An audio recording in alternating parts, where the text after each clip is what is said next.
entombed for 3,000 years, wrapped growing in me.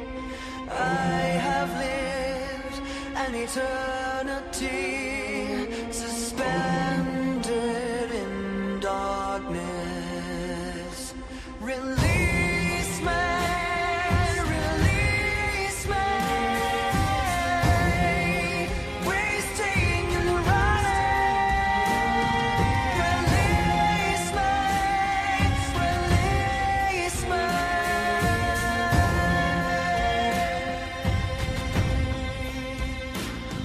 Condemned and bound, the sands of time have run out. Curse fills the room, curiously open my tomb. Rising from the cradle of death, my sentence has come to an end. Release me, release me, wasting and running.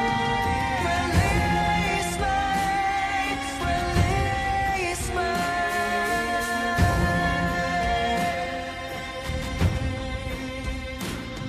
My curse is your curse, death is the gift I bring. Revenge in my hands, I feel no remorse. This is the mummy's curse.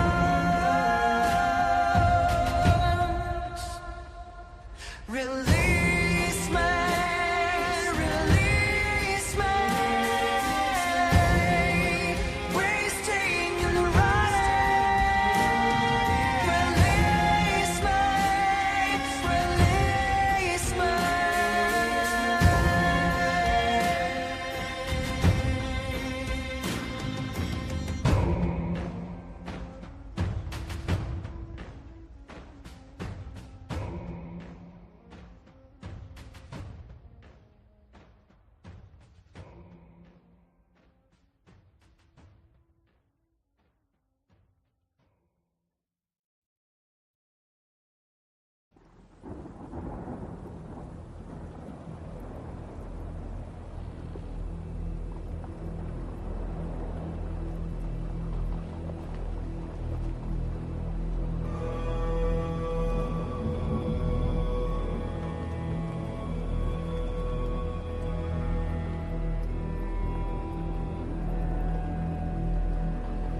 A dreaded flag, a vengeful sea.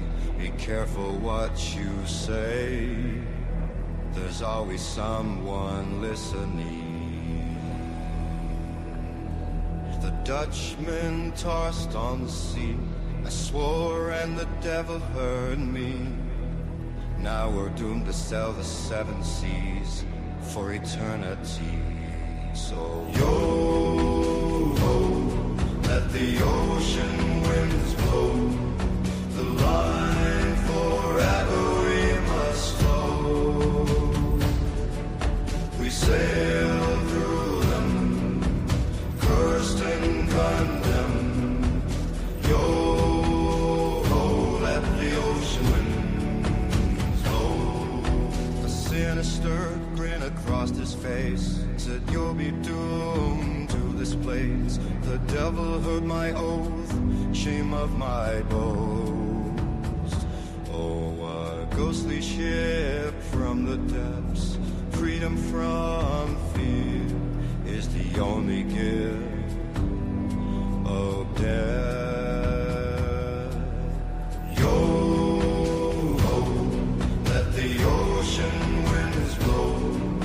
The line forever we must stow. We sail through them, cursed and condemned. Yo-ho, let the ocean winds blow. If you cast your eyes You'll join us like those before. We're an omen of the ocean night.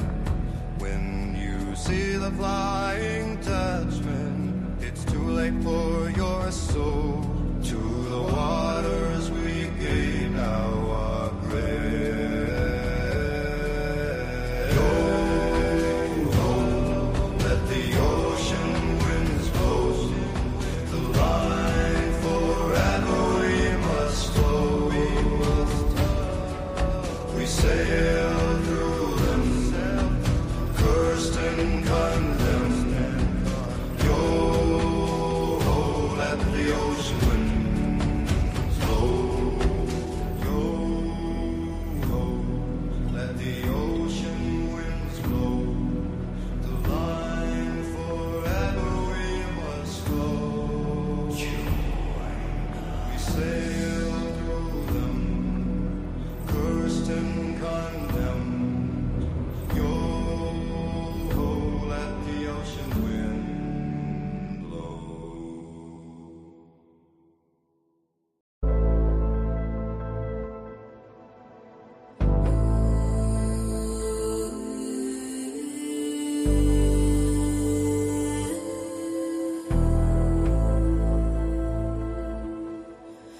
Who's holding my hand in the darkness? Seeing ghosts down the hallway. There's a presence, bedroom shadows, cloaked and haunting me. Cold hand touching me. Fear overwhelming me. Tapping at my window, I can't bear to open my eyes. A breath on my neck, floating apparitions everywhere. Go to sleep with the light on, I wake up paralyzed.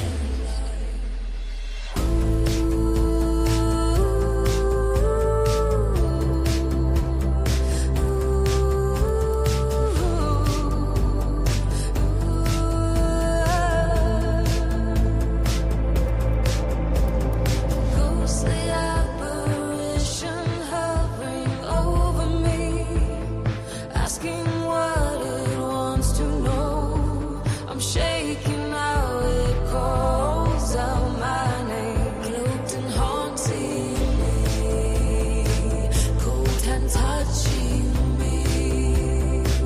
Fear overwhelming me, tapping at my window, I can't bear to open my eyes. A breath on my neck, floating apparitions everywhere. Go to sleep with the light on, I wake up paralyzed.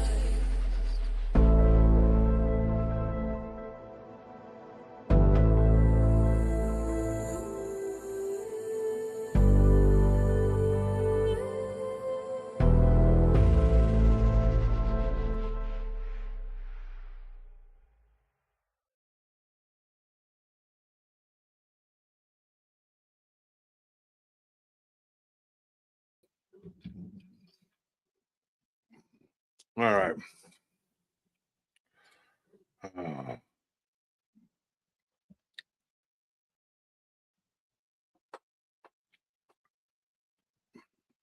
well, folks, if I get sick on the air, just giving you the heads up. I just ate a really old protein bar. I don't know how. I don't think it was too old. It was just it shouldn't have been that hard. It was just like I was chewing it and I was like, this is like and normally those are a little more chewy, and so I think they've been sitting for a little while. Hopefully it won't. Yeah, they're supposed to taste like rubbery putty bars. Mhm. You're like, preservatives don't fail me now. I don't like protein bars, to be honest. Well, I got nothing else right now. That I don't like nougat either. I don't like that chewy, sticky crap. I got nothing else to eat right now. So that's what I had to do. I had to do what I got to do to taste like nothing. Like just it was like eating nothing. But at least it'll get me through the show. And then I got legs tonight, so I'm gonna have to starting back tonight. I was gonna start back a little earlier, but elbow still wasn't 100%. So gotta do what I gotta do. Why shave the mustache? Why not? I was starting to eat it. I was waking up eating it. No, I didn't convert to Islam or Judaism. Or become Amish. I just decided to shave the mustache, man. Every now and then, I let it grow and then I'll shave it. I get tired of dealing with it, and I know it makes me look different, and but I just.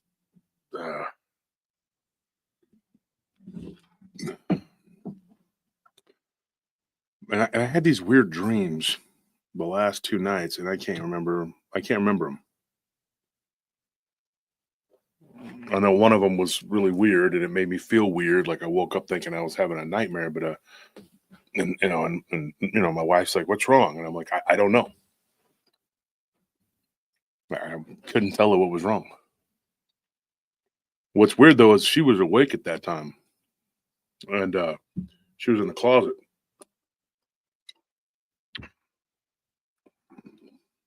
And I got that stuff. It's all like up in here, like. I'm sorry, folks. I apologize. Like, good gosh, man. It was only like that big, but it was just like very hardy, very dense and hard, And it was just like you're chewing on it. You're like pemmican. Man, I was chewing on it forever. What does BJ Lapierre say? I made a bag of mushroom soup mix that I carried around to 3 different houses, and I made it. It tastes good, but then I looked at the package. It was 20 years old. No, it was mushroom. What was it, canned? Oh well. I see Scorpio. I don't know. So letting the people, the chat fill up a little bit, folks. Get some people in here. We're over 200 now. So, oh yeah, it popped actually. My neighbor was being a ventriloquist dummy for some kind of ghost last night. It was so weird. Ghost possession. What? What is that?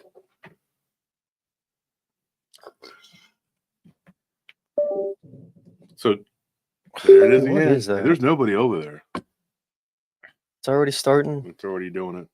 We haven't even started talking about nothing yet. Jason, the Finster is in the house, guys. Finster. That's he's given himself that nickname. The Finch Man. I'm gonna let him have it. I'm just gonna say, go ahead, go for it, dude. You got it, man. The Man Finch. Gaz says, Mr. Wolf looking pimpish. Yeah, I try. It ain't easy. As Big Daddy Kane would say, it ain't easy, bro. Pimping ain't easy. Yes, sir. Scorpio said he had another recurring dream about the City of Night. Scorpio, you can come on so you can talk about this. We saw Scorpion briefly, 30 minutes before he bailed to work.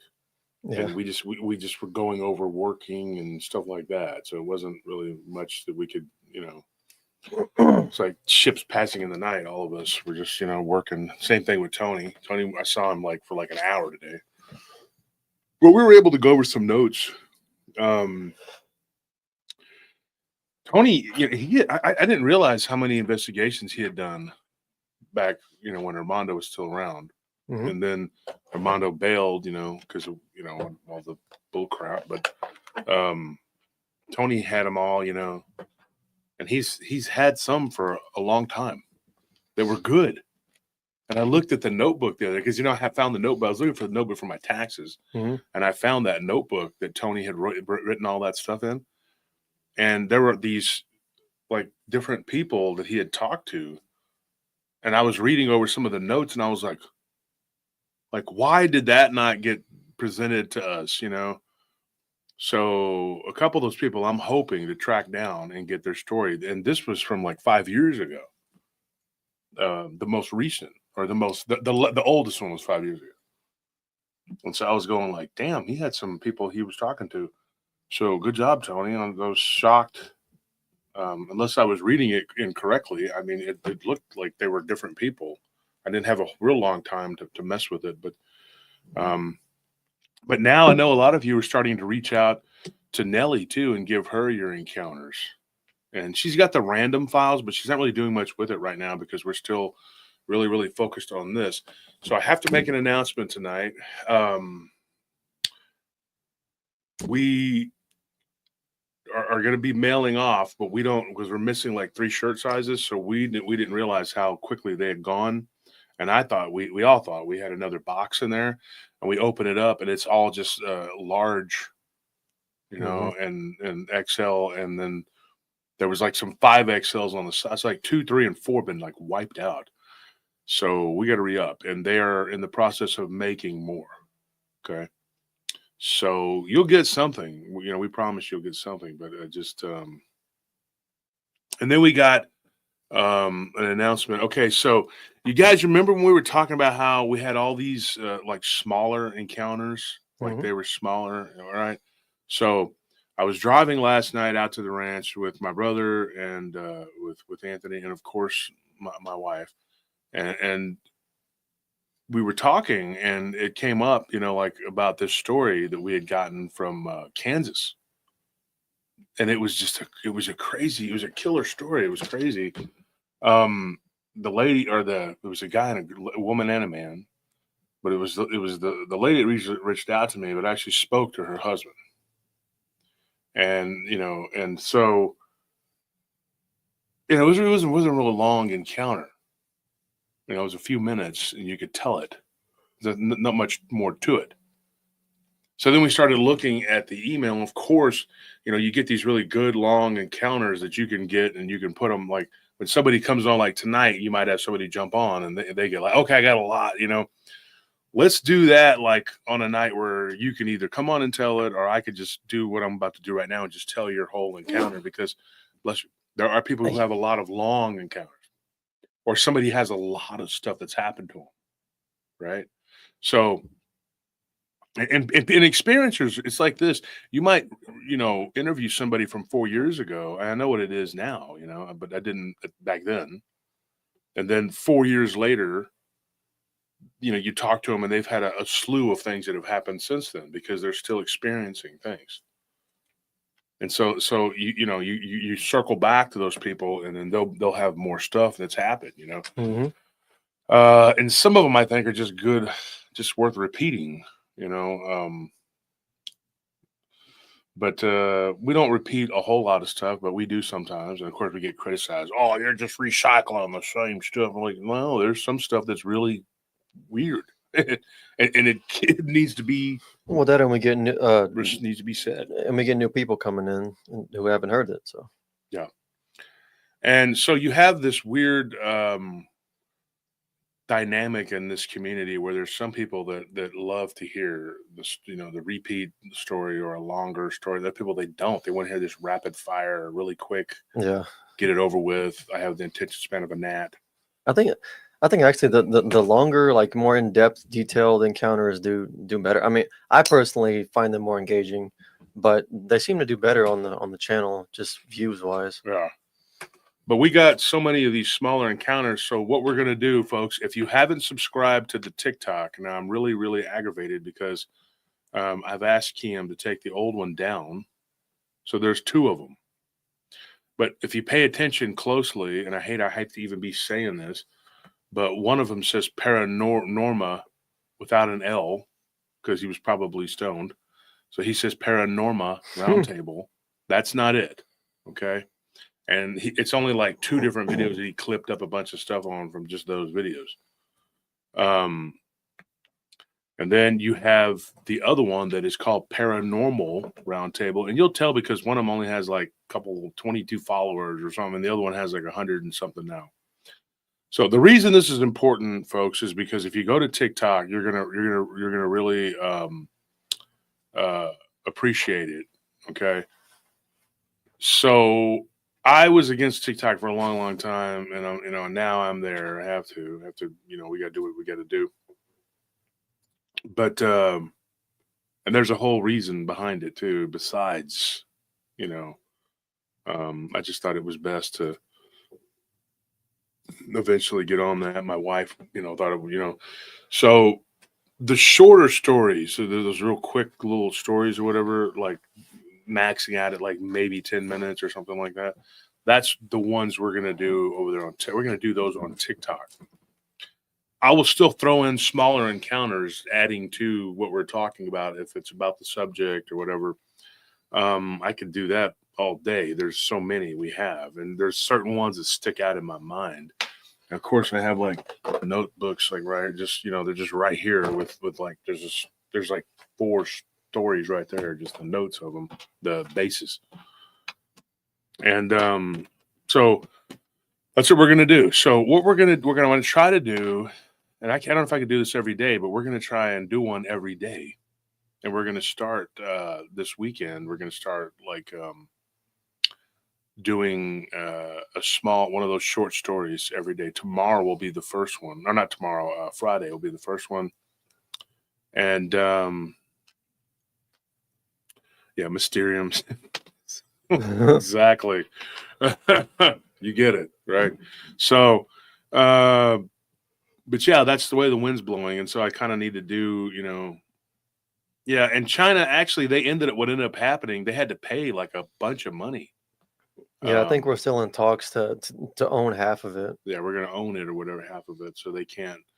Because if you think about it, most of the crap on your phone and everything is spyware anyway. Yeah. What do you think you do? Except all the cookies. No, no. So yeah, but that's what do you think you're doing? I mean, that's what's going to happen. So anyways, we're going to do that, and I don't care what TikTok looks at me telling a spooky story. I don't care. It's going to be me talking about something. So starting on Friday, and that one will be about these people from Kansas, and it's just going to be every day. Go to TikTok every day, and I'm going to tell one of the smaller encounters, because we lumped. Me and Anthony and Tony and Scorpion went over this today. We had, like I said, barely had 30-40 minutes with Scorpion, but we were able to get a couple things out, and I know he was involved in hearing what we were talking about. We have, I would say, a few thousand of these small stories, and they're not all from there's not like 5,000 stories were from 5,000 people. No, like there are people who sent us several small encounters, you know what I mean? Mm-hmm. But you're still looking at a pretty good number of people.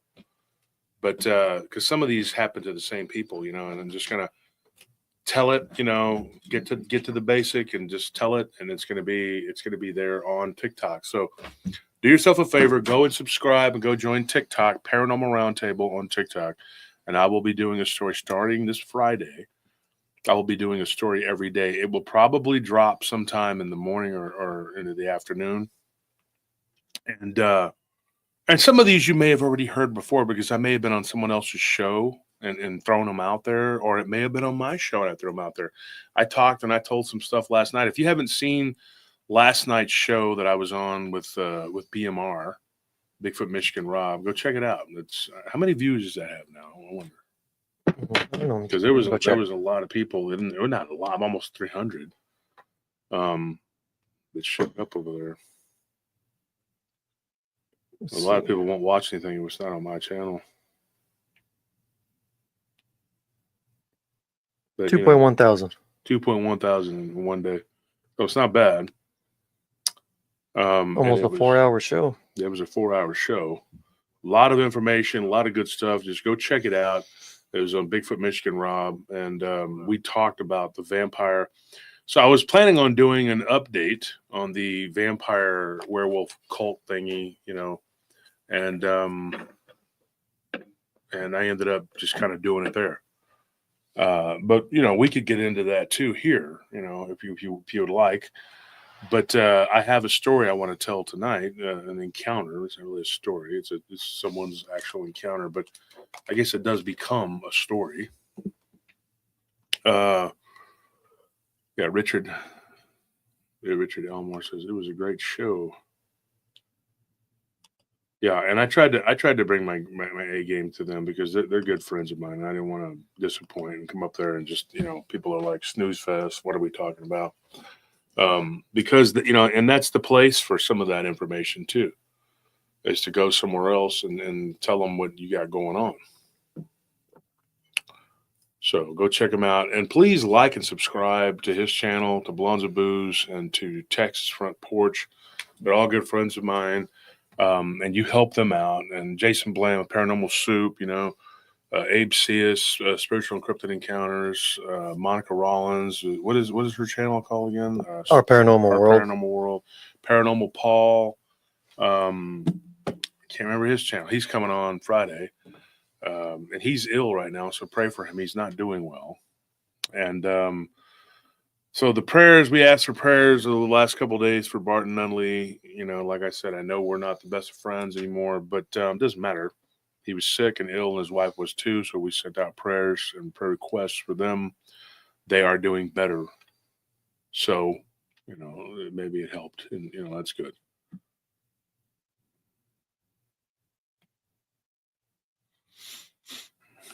Laughing Skull. Yeah, well, that's funny. I got a hat like that Jason mask right there. And there is, if you need prayers, there it is right there.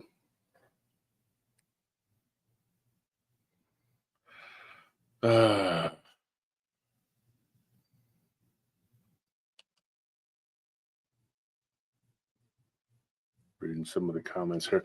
So we got some people in the chat here. So what we're going to talk about tonight, and obviously if these people show up late, nothing we can do. But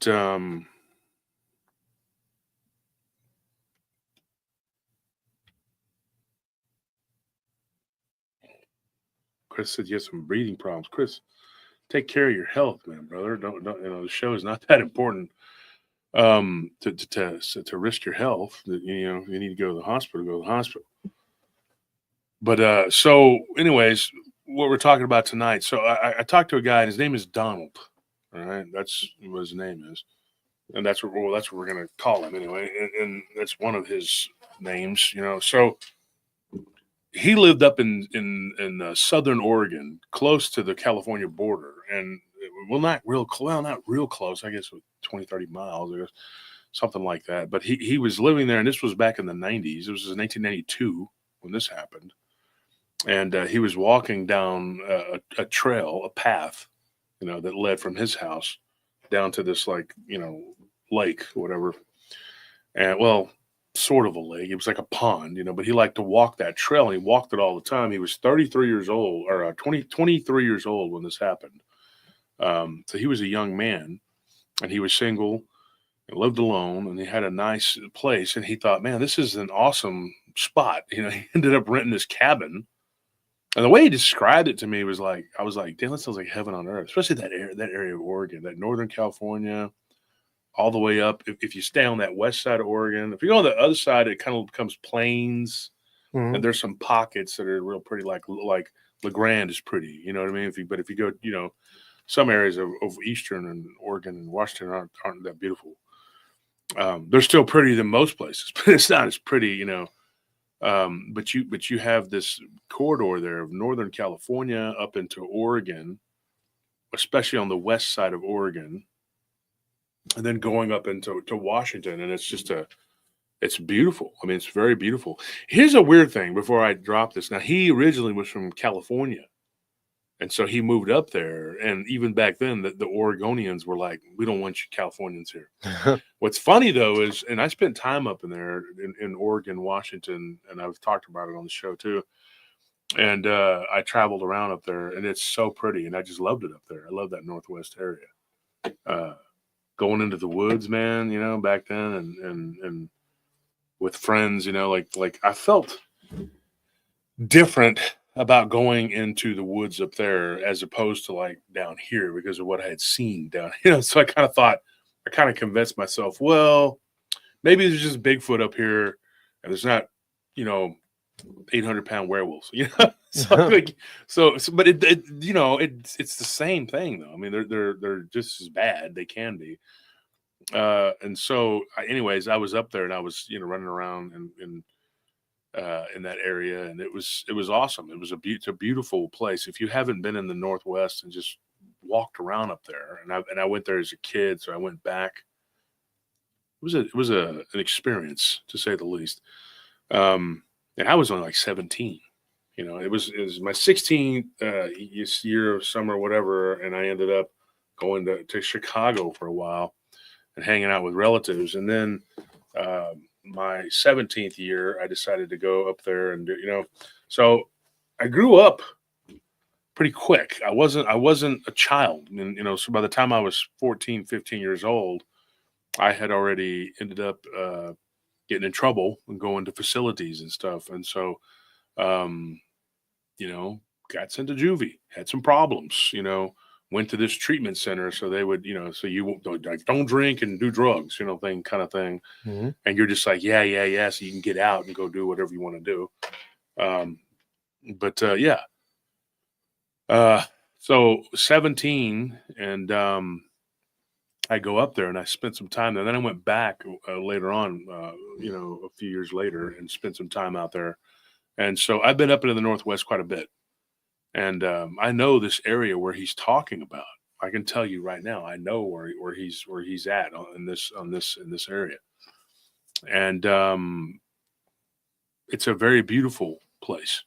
But it's weird because, like, the Oregonians, if they go to Washington, the Washingtonians act like they treat them the same way the Oregonians treat the Californians. Like, so they all just like don't like each other. There, yeah, they're basically. all just the Washingtonians are really bad. I mean, they're like just like, elitist. what are you doing here? And you're like, I'm from Texas, and they're like, and the Oregonians, most of them seem pretty chill, but they didn't like the Californians. And back then, I didn't have an issue with the Californians. And they were like, are you from California? And I'm like, no, I'm from Texas. And they're like, oh, okay. And they just kind of eyed you with suspicion. The Washingtonians were like, brother, brother. That's how they were. And you're just sitting there going like, geez, like this, And then one guy, he yelled at me because he came out and started washing my windshield. And people that did that down here were homeless people. Yeah. And I'm like, hey, what are you doing? I said, I'm about to pump gas. Well, aren't you supposed to like not pump your own gas in Washington or Oregon or something? And back then, and like they get mad if you start pumping your own gas because it's like, oh, you're taking my job or something. I don't know. Is that still a thing? Well, not the last time I was there, but I was there a few years ago, and no, it wasn't. There were certain places, but most, no, you could pump your own gas. But this dude, he came out and he was like, washing my windshield and doing all this stuff, and told me to open the hood. And I said, for what? I got out and I was like, what are you doing? I said, I'm about to pump gas. He goes, no, you can't. He's holding the squeegee like this. You can't pump gas here. And I'm like, what are you doing? He's like, well, I don't know. You're getting all aggressive. What are you doing? What's wrong with you? I said, well, I'm from Texas. And he goes, oh, I'm from Texas. He mocked me the way I talk. And I want to slap this little. Those coastal people are weird. Huh? So those coastal people. This wasn't coastal. This was Walla Walla. Oh, okay. Yeah. And he was like, no, you got to. We pumped our gas up here because I had it happen in Oregon, but there were a couple places when I went toward the east, of Oregon, that they didn't do that even back then. When I was younger, and so, or maybe they just were too lazy to come out and do. I don't know. And so I thought, no, I'm out of that area where I got to do that. Mm-hmm.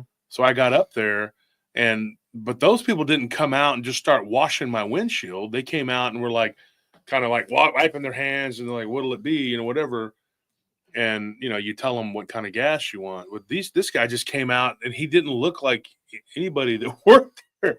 He started squeegeeing my windshield. I said, hey, what are you doing? What are you doing, weirdo? Like, because I guess that's standard. But the other people ask you if you want it, And I thought this was like a homeless guy because the last place I had gone to didn't do that. And so he did that, and I just kind of got aggravated. Then it turned into a whole. And then again, I was probably stoned. So what do you want from me? I was not young. I was an older teenager who was, and up there, they had the best, stuff. I probably came from Canada. It was British Columbian, finest, And so you're up there, and so that and shrooms and wandering around in the forest out there is a. I don't want to go too far up in there, is Yeah. what had happened to me. But I spent some time with some sort of hippie-ish people, and back then, hippie-ish liberal people were actually hippie-ish liberal people. They weren't militant communists. Yeah, they were like living that live. Yeah, they were normal. And so they were just like, hey, yo, man, what's up, brother? Yeah. So I was in Portland for a while, and back then, everybody was into that, was starting to become like that grunge scene was going. Oh, yeah. And everybody had the hair. Everybody's hair was like Rastafarian. They were trying to make their hair like that. Mm-hmm. That, what is that stuff? What is it called? Dreadlocks. Yeah. And everybody was like smelling like patchouli and, yo, man, what's up? So I traveled the Pacific Coast Highway in California and had a good time, and I had a couple of friends out there, and I made new friends, and I just, and I worked the summer there on a cherry farm, and so it was an experience. It was an experience. And then I broke down in Idaho and had to have my uncle send me some money to get home. But yeah, I mean, I made it home, but I always longed to go back, and then I did again. And every time I went back, it wasn't the same. It got worse and worse. And then stayed in Vegas for a while, and that was an adventure. A lot of danger in Vegas. When you go there as a tourist, especially back in those days, you just saw the lights and the glitz and the glamour, whatever. You don't see the underbelly, seedy, what was once what would you call it? The underworld. You didn't see like the mafia running everything and all these bad people, there were some bad people there, definitely, So anyways, Donald he's up there in Southern Oregon, and he was a transplant from California. And so he decides he's going to go up there and he's going to, get away from him. His parents, by his own admission, he said he didn't get along with his parents and they were overbearing, and he just said, I couldn't handle it anymore. And so I left. And he got with this girl, and that relationship lasted all of 2 weeks. But he got to know her parents, in particular her mother, and her mother was very fond of him. So she hooked him up with a friend of theirs that had a cabin, whatever. And here's the thing. Since this happened to him, he was 22 in 1992. He was born in 1972. He's 3 years younger than me. I'm 49. Right, he's 3 years older than me. So, so he's like 52 years old. But now, and he's about to turn 53. So he's an older man now. But he was like, at that time, he was a young guy. And he told me, he says, look. He said, I was never had never had any like real weird experiences. He goes, I saw a ghost when I was 16. He's like, and I saw it clear as day. He said, my grandpa had died. He's like, and I had gone to the funeral. He goes, and then that next day, he goes, we weren't exceptionally close. He's like, I wasn't the favorite.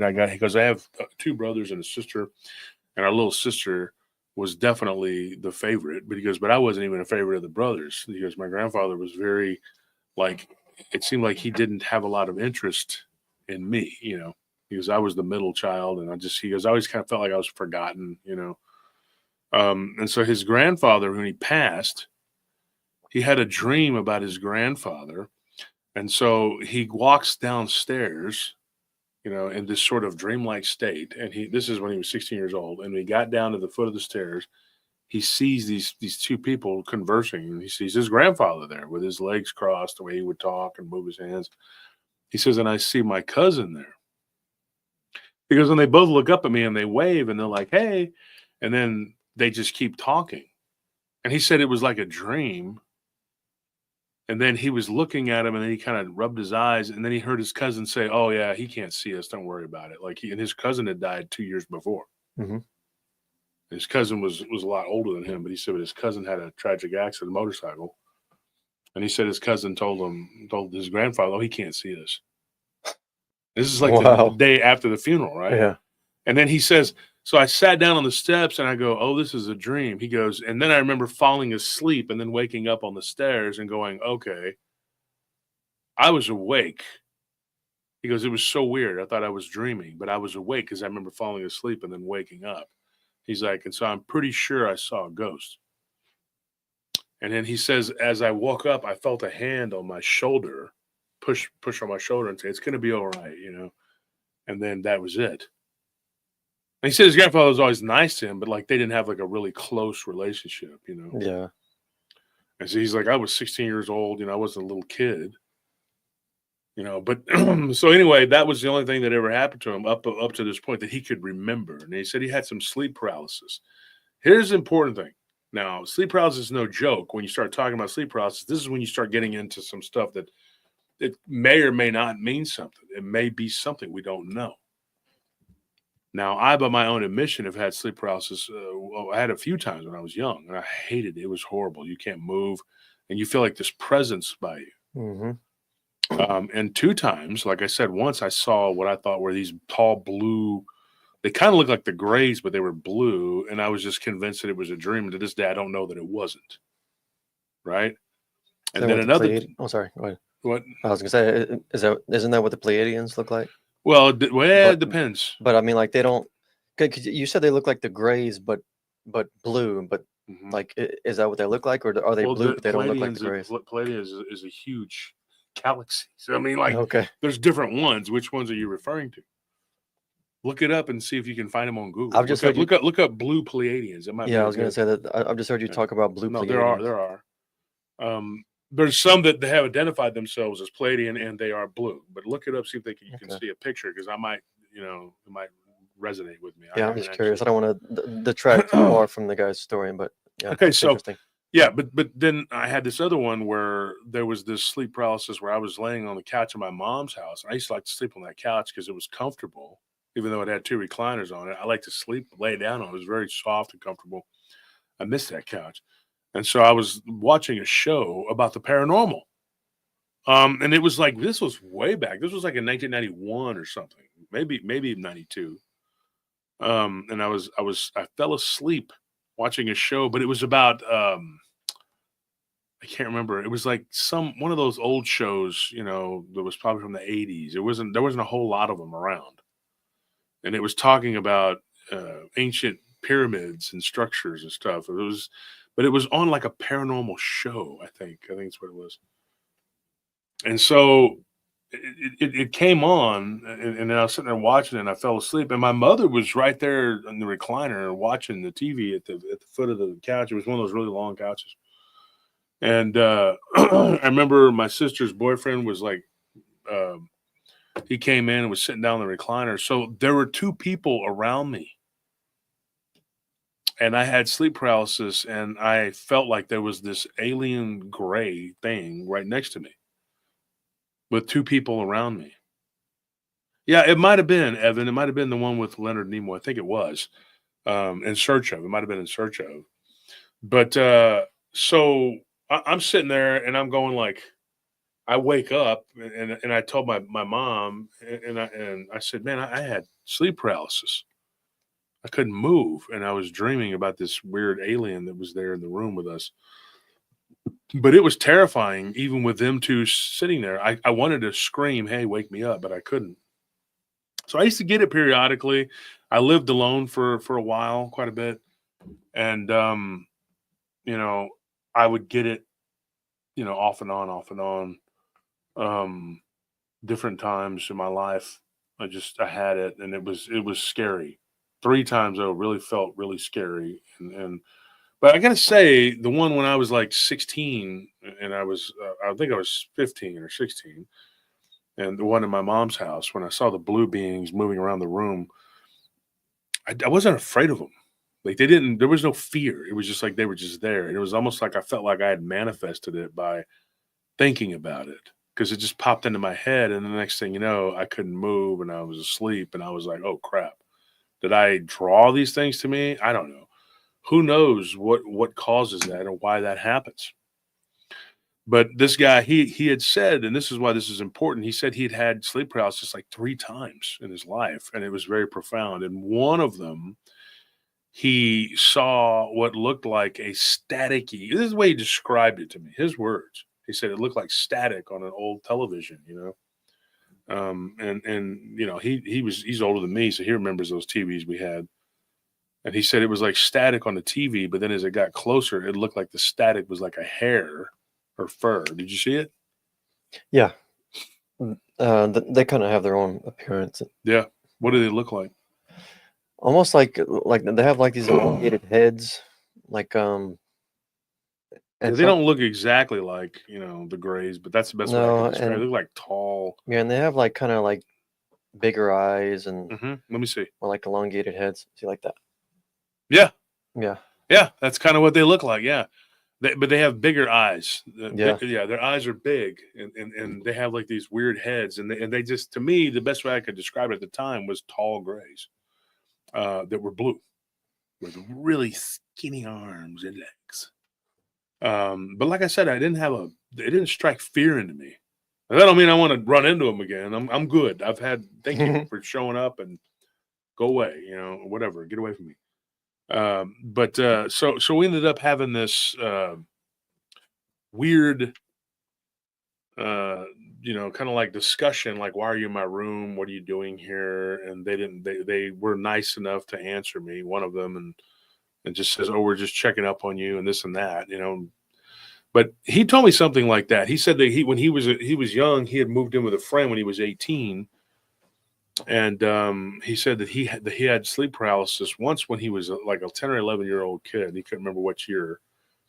And he felt the presence, but he couldn't see it. The one where it was staticky, though, was when he had moved into an apartment with 2 friends. There's a guy and a girl. They were boyfriend and girlfriend. And he said she was, but this is the thing, she was into witchcraft. Now, she was a Wiccan. She wasn't like, you know, evil or bad, according to him. She was just into Wiccan, whatever. But I don't know. Some people's interpretation that's really bad. Some people's interpretation of it is like it's harmless. Some people say it's like it's neutral. Whatever. We're not here to debate what that crap is. Look, I'm just saying they saw it. You know, he saw this weird crap in his room. You know, it was like this staticky thing that looked like hair when it turned. And when it turned and looked at him, there was hair all right here, but this part of it was like hairless. And he said, and it looked kind of apish, but like a prehistoric man. And then it just walked off into this white light. And he's like, dude, he goes, I couldn't move. And it didn't try to harm me. He's like, but it seemed like it was in a hurry. And he goes, and I don't know why I saw that. And that was all that ever happened to him at that apartment. And then he stayed when he was with his girlfriend, and before they split up when he was 22 or 21 before he moved up to Oregon. And he said, you know, she was very. They were staying in San Francisco at that time, and he said that they were in this really nice area. Her family had a lot of money, and they had this house in the back of her parents' house. They had like a loft apartment, whatever, like where there's like you drive up, there's a carport, and there's like a apartment above it. They stayed up there, and his parents were always gone. They were always like in China or something, somewhere overseas. Her dad worked in international shipping, so he was always going to these business trips to Asia with his wife. And so, you know, she and him had a very serious relationship, and it went on for a while. And he said one day he had sleep paralysis, and he felt like something had crawled up on him and was sitting on his chest.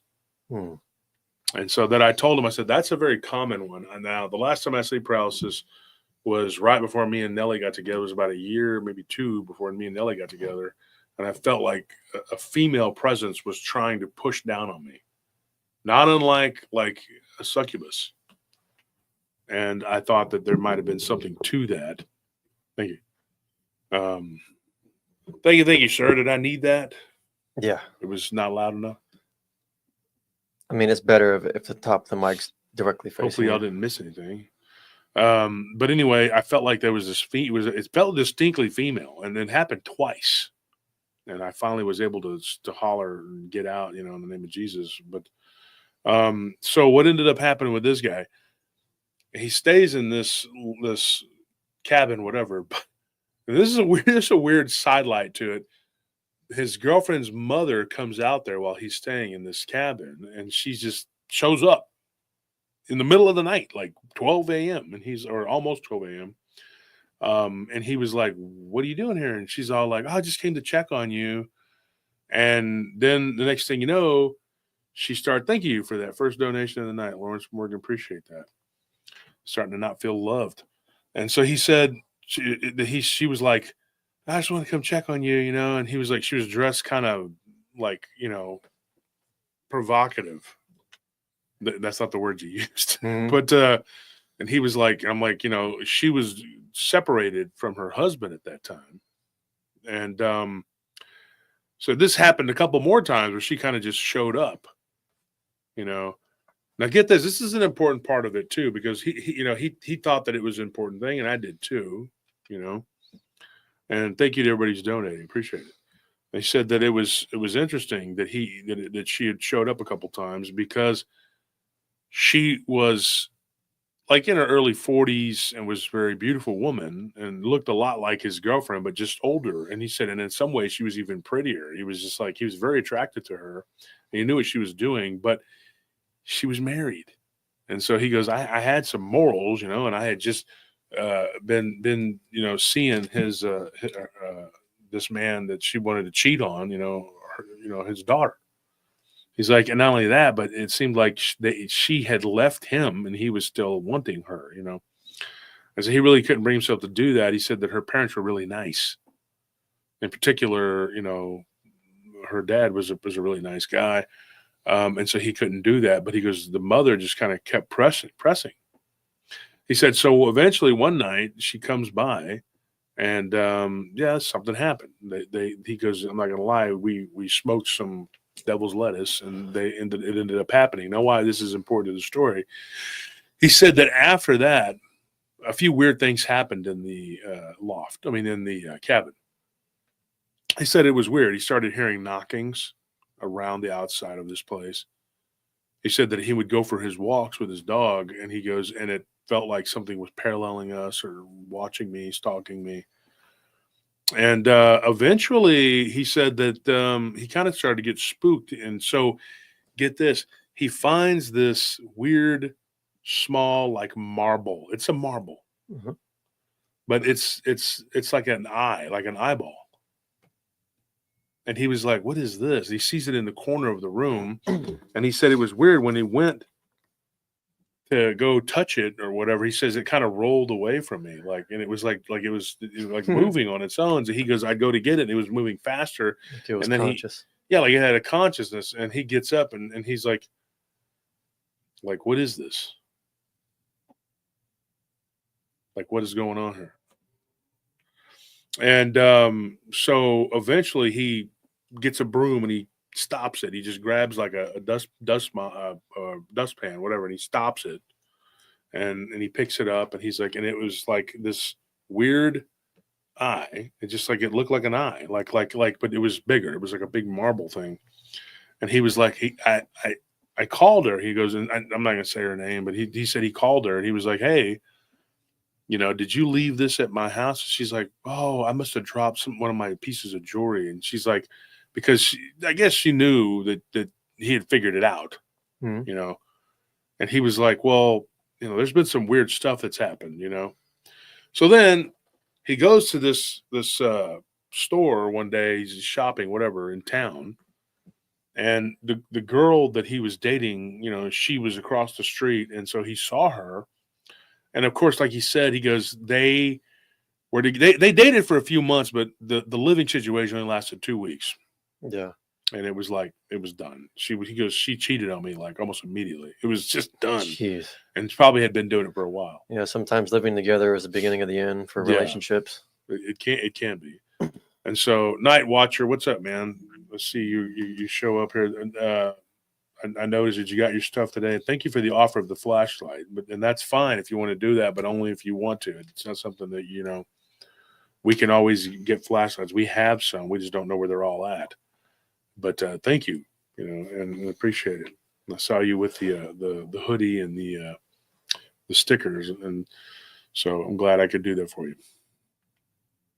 And so, so anyway, this girl that he's dating, he goes up to her and he says, "Hey, you got a minute? Can we talk?" And he said there was like this little ice cream shop right there. So they ducked in, they sat down, he started talking, and he goes, I was still attracted to this girl, which is probably, he goes, why it was so, I mean, the mother kind of looked like her, Mm-hmm. and he's like, I was still very physically attracted to her, but he goes, but I couldn't stand her personality. Her personality just stunk, and she was terrible, He goes, and then this girl, she acted like she didn't do nothing wrong. She's just like, well, I told you that, this could turn into an open relationship. And he's like, I thought you were joking.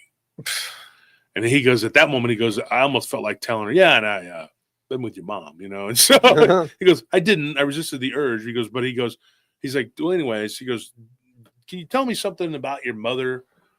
And she goes, what do you mean? And he had to be real careful how he worded this because he didn't want her to know that he had done something, with her, illicit, whatever.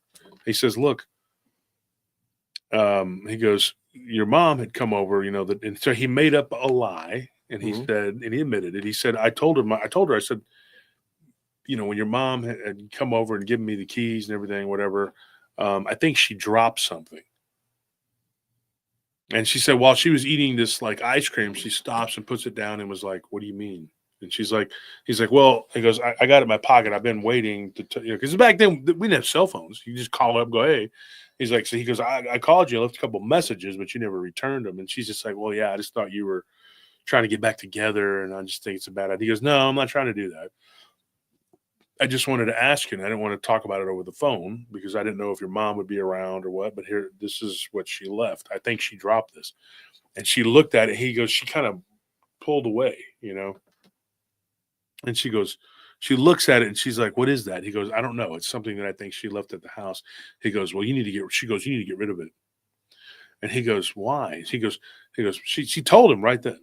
She's like, my mother, her mother was a gypsy who had, settled down with my grandfather, and he wasn't. He was a Scotch-Irish guy, but she's like, her mother was half gypsy, but she started to practice that stuff. She had practiced it when she was young because she learned it from her mother, but she started practicing it more recently. She goes, I also think she's cheating on my dad. And he's like, really? Well, I don't see that in her. I don't think that's the kind of person she is. Let's stay focused on what this Moving on. Yeah. Moving back on to what we had talked about. Well, let's stay on topic here. And he's thinking, but he goes, when I got in my car, I started driving away. He goes, I started thinking she's probably cheating on him with other guys because I'm the only guy because she's that way. And then she says, you need to get rid of that. There's no telling what that is. She goes, but I don't want to touch it. And so he did. He goes, I get in the car. We had a truck. He said, I get in the truck, and he goes, I'm like down the road, and I'm like, whoop, out the window. That's it. And he goes, and then for the most part, the weird stuff stopped. He goes, I quit taking her calls, her mother, and I quit letting her come over. I was like, I'm not doing this, And so he says one day everything had calmed down. It was a good month, He goes, and I was feeling good. Everything was going, I had a decent job, whatever. He's like, and then I had to go for a walk, to clear my head. He goes, and I was trying to write music. He's like, I was an aspiring musician, And he goes, and I had these dreams. I was going to go to Seattle or Portland, and be a big part of the grunge scene and all that, And he goes, and that's what I wanted to do. And I just made it worse. And he said, my favorite band was STP. Right. I told him, I said, or not STP, I'm sorry, Pearl Jam. He said Pearl Jam was my favorite band. And he said, I was into all that kind of music, He goes, by 1994, 1995, he goes, I was, he had moved up to Seattle and was all into that. He was into the STP and all them other bands that were, I thought that was interesting because I liked that band back in the day.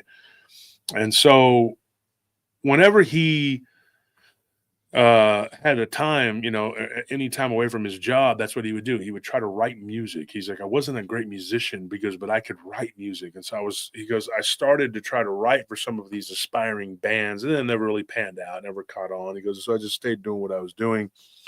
And he's like, and eventually ended up having a career, and he's like, but the thing is, He's like, I would have to go on these walks. Thank you for those that donated too. We appreciate that. He said that I go for these walks. Yeah, about the gout. Yeah, it's healed up right now. But he said that the walks had gotten to where they were kind of sinister. Like he would feel like there was somebody there following him or walking with him. And he goes, it was just worse. It got worse and worse. And I kept thinking, I can't get this hat to go right. Let me just straighten it out. How about that? I would just do that. So he goes, the walks got more and more sinister until one day, he's like, after I'd thrown that thing away, it was like a couple days more, and I still felt that energy. He goes, but then it just stopped. It's like it dissipated. I had cleared it. I thought everything was fine. He goes, I didn't have a very close personal relationship with Jesus Christ. Because I asked him that, and he said he didn't. He said he really wasn't raised to have any kind of religion. His parents were kind of religionless. They really didn't try to instill anything in him. And so he didn't come from a place of religious, whatever. And so he was walking down that trail to go to this pond where he would always go. And he goes, I'd skip rocks. And he's like, I'd throw a stick in the pond. My dog would go get it. Just whatever. He goes, and it was a very peaceful place. He said, but then one day he goes, I was out there. He goes, and I look up and I see this disc, this big disc. And he goes, and it was over the lake. He goes, and it was clear as day. He goes, and it was daylight. And he goes, and sometimes I'd see other people, they didn't really hit that trail that I was on because it was just a glorified deer path. He goes, and I'd kind of, walked on it so much that it turned into a little bit of a trail. He's like, and he goes, somebody had told me that the deer, and he goes, and I think it was my ex-girlfriend's uncle, who they had another little cabin that wasn't that far from there. It was like, just like a few hundred yards up the road. And he said that he would come out there sometimes. And he said that those paths were created by the natives that once lived in that area. And so he goes, one day, he said, I'm out there and I see this craft.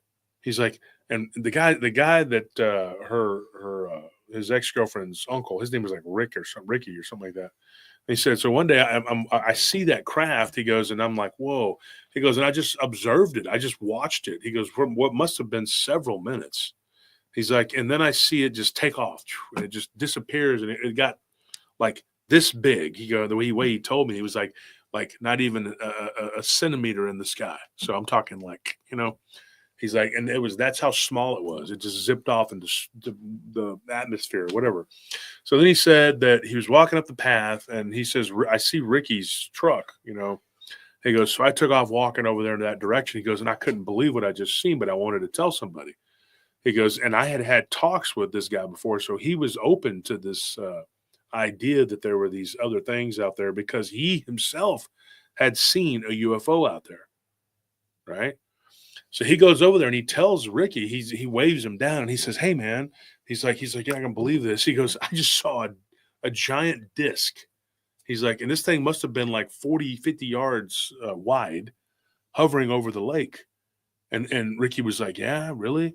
And he said at the time he was pulling a saddle out of the back of the truck because he had a horse. And he goes, and he would take his horse and ride like walking around out there. He said, well, one day, he's like, me and my horse were out there. He goes, and we saw something that fit in that exact description, hovering over the treetops. He goes, at this time, he goes, he had already told me about his encounter that he had once before. And it was like something came out of one of these craft that looked like an orange ball of light. And it went straight down. And then it started moving around, bouncing around into the woods. And he said that he was just sitting there on the porch. And he was just, watching this thing. He had never seen anything like it before in his life. And he was like, I was shocked. I couldn't believe what I was looking at. He's like, and then it just goes up above the trees and then goes back up to the craft and goes up. And then the craft takes off. It's gone. He goes, and so he told him, he said another time, this was a different time. He goes, since the last time I told you that story, he goes, I was here. This was just a couple months ago. And he's like, and I was out riding my horse.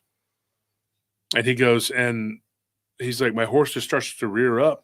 He goes, and I see something like a big, large shadow, and it was almost dark. He goes, and I couldn't get a good look at it. It was like, right past dusk where the sun goes down, and you got that twilight. Mm-hmm. And this is my words. I'm assuming that's what it was that he couldn't see. That's why he couldn't see. That's not what I was told, but that's what I'm assuming. And so he says that he saw this shadowy thing kind of move and run, and then he hears like water splashing into the lake.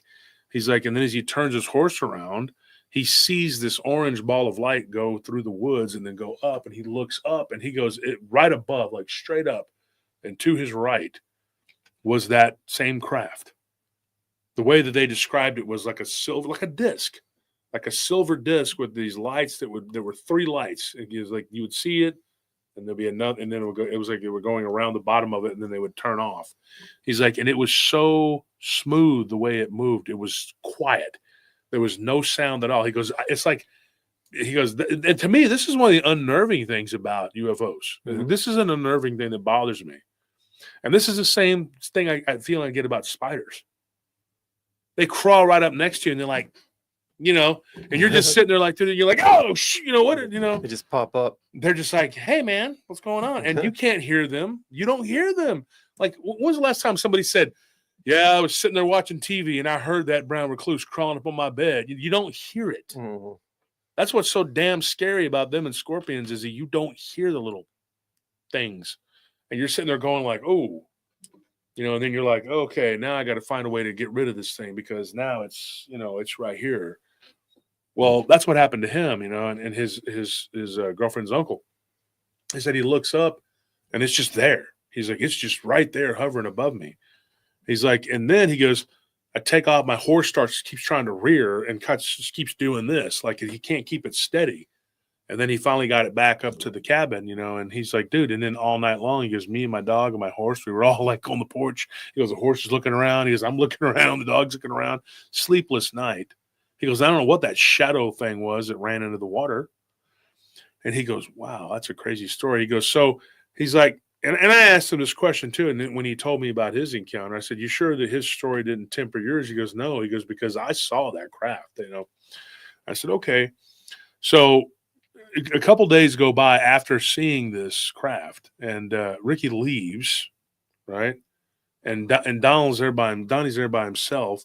And he said, dude, or Wolf says, loud, clumsy spiders. Yeah, those are the ones you want because you can hear them. And you're like, hey, I could hear this spider coming because it was loud and it was clumsy. And if it wouldn't have made so much dang noise, I wouldn't even have known. But you made a lot of noise, see? Now I got the shoe ready because, couldn't have just opened the fridge really quietly with one of your 8 legs and just got some food.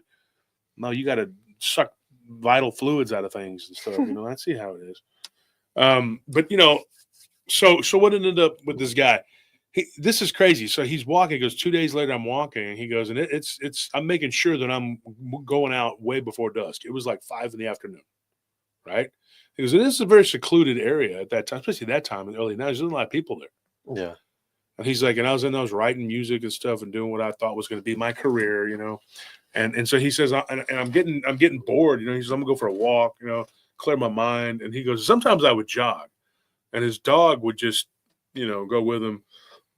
But he goes, this day, he's like, he wouldn't get off the porch. He goes, my dog kind of was like doing that whiny thing, or they kind of move their legs up and down, what I mean? Because I asked him that, I didn't lead him, but I just said, hey, was it doing that thing where it kind of does the up and down with the legs? I know what that is. That's trepidation, Yeah. And he said, yeah, it did that, and it wouldn't come off the porch. And he's like, and I'm like two steps, down this, 6-step porch, whatever.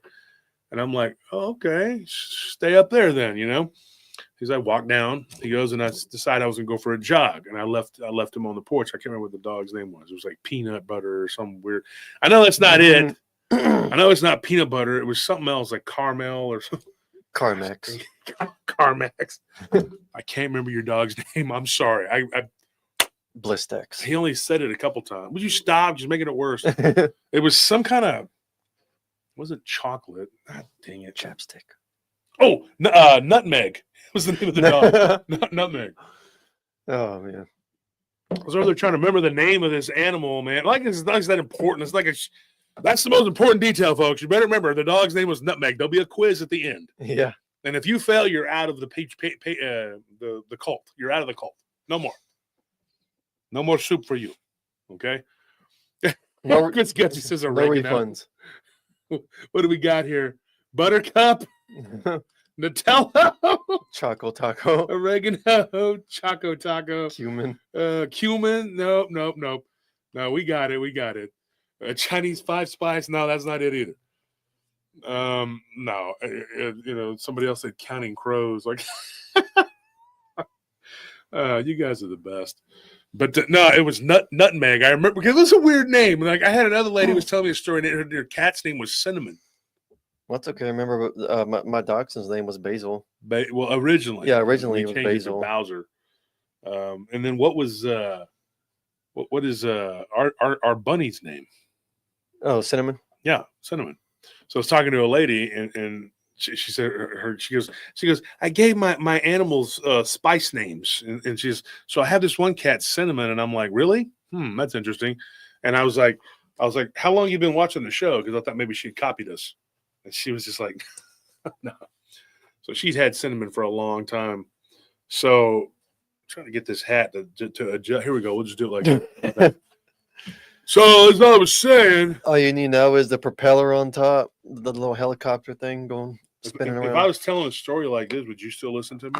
Well, with the crooked glasses, Really, with the glasses that are crooked and barely on the tip of your nose, breathing through your mouth. what do you want to know? He was talking about his dog Cardamom. You know, you probably tune out real quick. Let me just take the hat off so I can fix that bill. Target, you disappoint me. The hat's like you did it to yourself. Yeah. Anyway, so he had this. The dog and Nutmeg decided to stay on the porch, and he says, "Nutmeg stays on the porch. I go take out." And I laughed at the name, and it was his mother who named it. Okay, and she had cancer, so it stuck. And so Coriander, get over here. So he goes for the jog, and he gets down to the near the pond. He's like, it's a pretty good ways, down there. He goes, and I get part way. He goes, and I could see this thing standing in the woods to my left.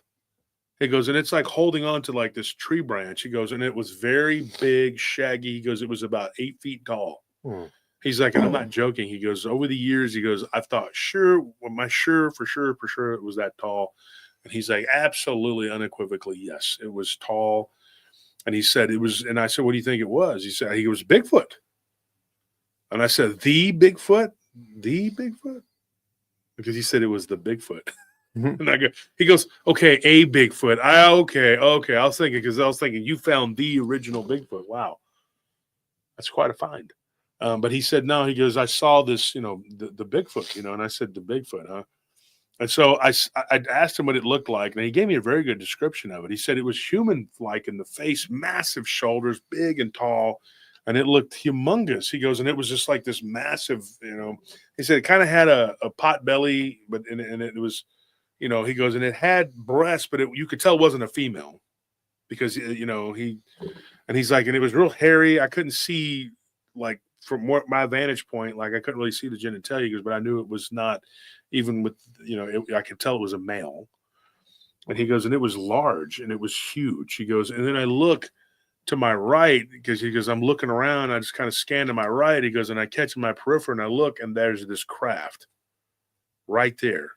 And he goes, and it was down low over the lake. He's like, and it was like, I had no fear of this craft before. He goes, but for some reason at that point, it felt very ominous. He goes, and I was like, I didn't know which one to look at. Should I look at this UFO or this Bigfoot looking creature? And he said at this point, this creature just kind of like turned, he goes, and it kind of like turned its body, and he goes, and it just went off into the water and began to swim into the water. He goes, then he thought about it. He goes, that must have been what Rick had seen, or that shadow that moved really quick and it went off into the water. This creature's fur was like a dark brown, almost black, but not quite. He goes, and it moved very fast. He said it was spooky fast how fast it moved. And he goes, and I thought, man, something that large moving that fast. And I said, how much do you think it weighed? He goes, probably several hundred pounds. It was huge. He goes, the arms were really big and massive. He goes, it wasn't extremely, the body and legs were extremely wide, had big thighs, very big thighs, like wide hips. He's like, but the waist was kind of narrow, but it was just built like, like somebody that was very strong. Mhm. But you couldn't see, like, there wasn't a whole lot of definition of muscle tone, but it was just big. It was a big creature, very large.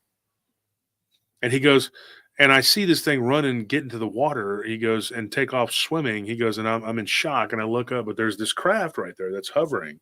He goes, and the next thing you know, he's like, I'm waking up and I'm face down on the ground, and I'm only about 20 yards from the cabin door.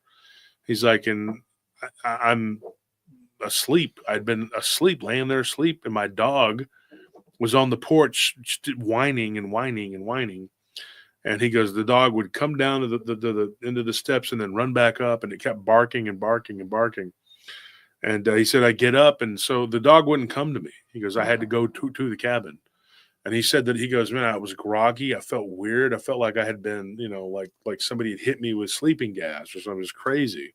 This is his words, And so he said, dude, it was unbelievable. What like I saw this weird phenomenon. He goes, and I don't remember anything other than like, I just had this missing time. And he said, it was like, he goes inside to the cabin and it's like two something in the morning, like not like 2:20 something. He said, and he said, it was crazy. He goes, I know dang well it was like 5 in the afternoon when I'd gone out there, so I was gone, sleeping or whatever.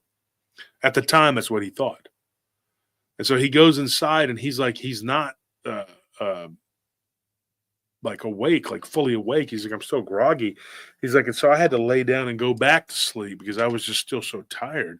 He goes, I wake up, I had this massive headache, which some witnesses report, after an abduction, whatever it is that hits you with gives you a headache. And he said, I had this massive headache. He's like, and then I wake up and it's like 8 in the morning, he goes, so I slept for a few more hours, several hours, whatever. And he's like, and then I felt like I was sick. So I called into work. He's like, I didn't go to work. And he's like, and I'm not doing good. I feel like my stomach is like, I'm feeling sick or whatever. This is the weird thing. This is a very weird thing. His girlfriend's mother, which kind of became his girlfriend, whatever. She called him the next day. Right. And he answers the phone and she asks him a question, which was odd. I think it was odd. And she was like, how are you doing? I've been thinking about you. I was worried about you. She's like, I had a dream that something bad had happened to you last night. And he goes, I wasn't about to tell this woman what I had just seen. He goes, so I was like, oh no, everything's fine. Everything's good. I don't, nothing's going on. And she was just like, are you sure? And he's like, yeah, I'm sure. She goes, okay, because I just had this really bad dream and I've been thinking about you. And then she starts telling me, like, I miss you, and all this stuff. And he's like, well, you got your husband. So that's right. Take care of him, And so he hangs up the phone and then he goes, he went about his day. He went to town to grab something to eat. And he was like sitting there at this diner and he was eating, his lunch or whatever. And he said, I'm sitting there and I'm thinking, how did she know to call? How did she know that something had happened? Mm-hmm. So he wasn't really sure at that time, what role she was playing in all of this. And I can tell you this now, before we go any further, I can tell you there are some situations here that you can break it down. And I've actually heard of this too. And this is the truth. There are people who are very powerful with magic and other types of, whatever, and they can cause people to have,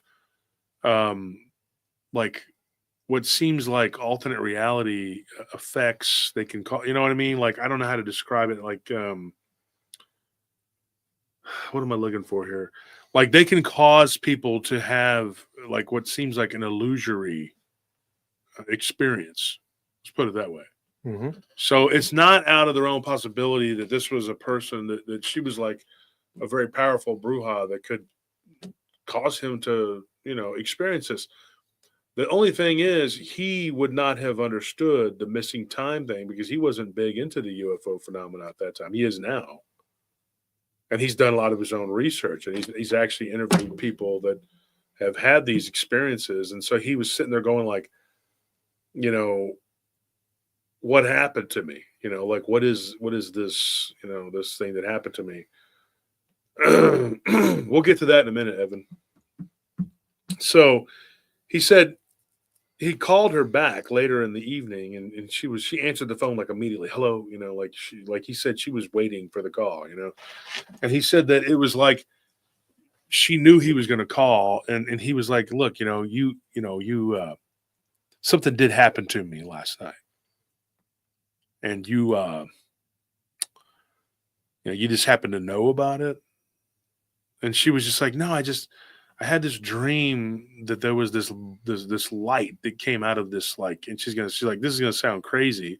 She's like, and so then before she even said what she was gonna say, he said from a craft, and she answered affirmative, yes.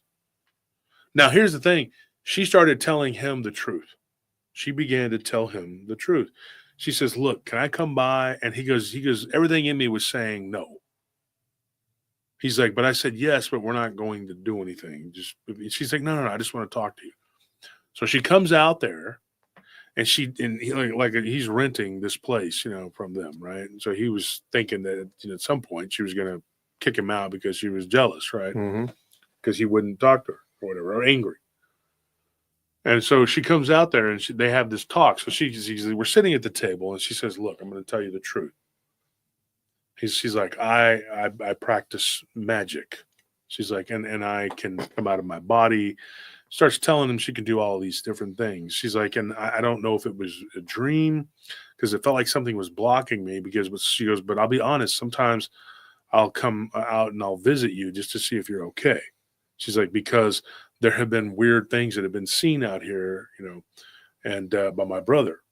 And my brother has said things. And she goes, and me and my brother, we've seen them because we have the eye. And he goes, at that point, I thought it was a good idea to just bring up what she had, left there. And he goes, you mean like that marble thing you left? She's like, no, you don't understand. She's like, that's an eye I left there for you. She's like, to ward off evil. It's to ward off the evil eye. It's a gypsy thing, right? Mm-hmm. Well, the Kurdish do it too.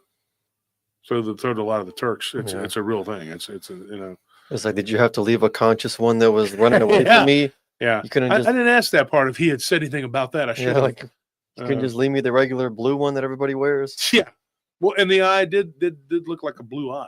He told me that, and I told him, I said that's very common. The evil eye, the way that it looks. And she said, well, I did that for you. She goes, and then she goes, it's got a very powerful magic to it, and it protects you. And he's like, why would you need to protect me? She says, well, when I was a child, she's like, my dad owned these cabins, right? And she's like, and when I was a young child, she's like about 9 or 10 years old. She's like, I came out here. She's like, and I had this encounter with something. And it was like this green ball of light that came up out of the water and began to float towards me. And it had these 2 orange ones that came up behind it. She's like, and they chased me back to the cabin. She's like, and she goes, it was like 2 or 3 in the afternoon. She's like, and the next thing you know, I'm waking up and it's morning. And my parents were telling me that I'd been asleep all day and night. She's like, and I don't know. She's like, and then she's like, when I was like 15, I was 15 too. She goes, I saw this wolf-like creature, like that looked like it came up out of the dirt and it was crawling, and then it just kind of like got bigger and then went into the water. It changed its shape again and went into the water. I asked him about what kind of shape it changed into, and he says, I don't remember. He goes, I don't think she told me, and I don't think I asked. So I can't tell you what it was. But she saw these things, and she says, I believe these woods out here are haunted. And he goes, well, they definitely have some UFOs. And she's like, UFOs? And he's like, yes. He's like, has your brother ever told you? She goes, yeah, I believe he told me that one time he was out here and he saw like a UFO. She's like, I wouldn't doubt it because there's a lot of weird energy out here. And she says, sometimes when I'm out of my body, she's like, I'll come here unwillingly. It's like something draws me here. And it's like it tries to drain me like a battery. Yeah. Mm-hmm. So whenever she told him all this stuff, and then he goes, we hugged, and he goes, and she just said, I'm sorry for throwing. She admitted too. She was just like, I'm sorry for throwing myself at you. I shouldn't have done that. It was wrong. She's like, but I know my daughter doesn't care. She goes through guys like, whatever. And she's like, and I'm falling out of love with my husband. My husband was an uncaring man, and all his other stuff told him, and he's just like, okay, fine, whatever, go on with your life. I'll go on with mine. And so she felt really bad. So she told him, she's like, you know what? I'm going to take a month's rent off of your, and he's like, it couldn't have come at a better time. He says, oh, he was broke because he was missing work. And he said, yeah, that's great. I appreciate that, And she's like, yeah, I'll deal with it, because she's the one that dealt with the money on that situation. So he's like, that helped. He's like, but for the next 2 days, he goes, I felt really lethargic, really tired, really just drained. He's like, and when I was with her, around her, this woman, he goes, I would feel that way. I'd feel like I was just, And so he said that, he was actually kind of relieved when she left. He goes, I just went and laid down on the chair and just fell asleep, sitting in a wooden chair. But that's how tired I was. I woke up, my head was down. I woke up. He goes, and at this point, I wake up. He goes, and it felt like I had just put my head down, in the early evenings, till daylight. And I wake up, and it's like almost 3 a.m. He's like, but at this point, he goes, all of a sudden, like all these memories started coming back to me. He goes, and I thought, whoa, what the hell's going on? He goes, and at first I was being bombarded with all these thoughts. So he took it as like something had affected him, from seeing that Bigfoot, in this UFO. He didn't know what missing time was. Mm-hmm. He didn't really put it 2 and 2 together. So he goes, he starts taking a shower. He said, and the hot water there worked intermittently. So cold shower, I know I take them every day. He said it hit him, and it was like, whoa, it woke him up. It made him feel, he goes, and then I'm in the shower, and I start remembering. And I said, yeah, people oftentimes do paranormal experiences. I'm not joking. I've interviewed a lot of people, and they'll talk about how they remember things when they're taking a shower, especially when that cold water first hits them. Mm-hmm. It shocks your body into like, whoa, yeah, something happened to us. We need to figure this out. And so that's interesting. Lapland and Laplanders. That's in Finland. Typically, it's taboo to deep dive into lakes or go on top of them because they're both berries, tar well into the room. Yep. Yep. And if in Thorwolf, ask your friend about the Mountain of Death out there, right there on the border between there and Russia, which is now it's part of Russia because Russia took that land from Finland. But yeah, there's some weird stuff there. I need to do a story or a deep dive on the Mountain of Death. I have somebody who went out there, a friend of ours. And he's actually, I met him years ago. He used to be the curator of a museum, and now but his family was Finnish, and he went out there and he went for hikes out there because his grandfather fought the Soviets there years ago. Mm-hmm. And he's got an entire story. I need to tell that, the Mountain of Death. It's a creepy, creepy story. But I haven't gone back to talk to him because I have 1,000 more people to talk to before that. So I'm trying to get back to that one. Well, text me that one so I remember to call him. All right.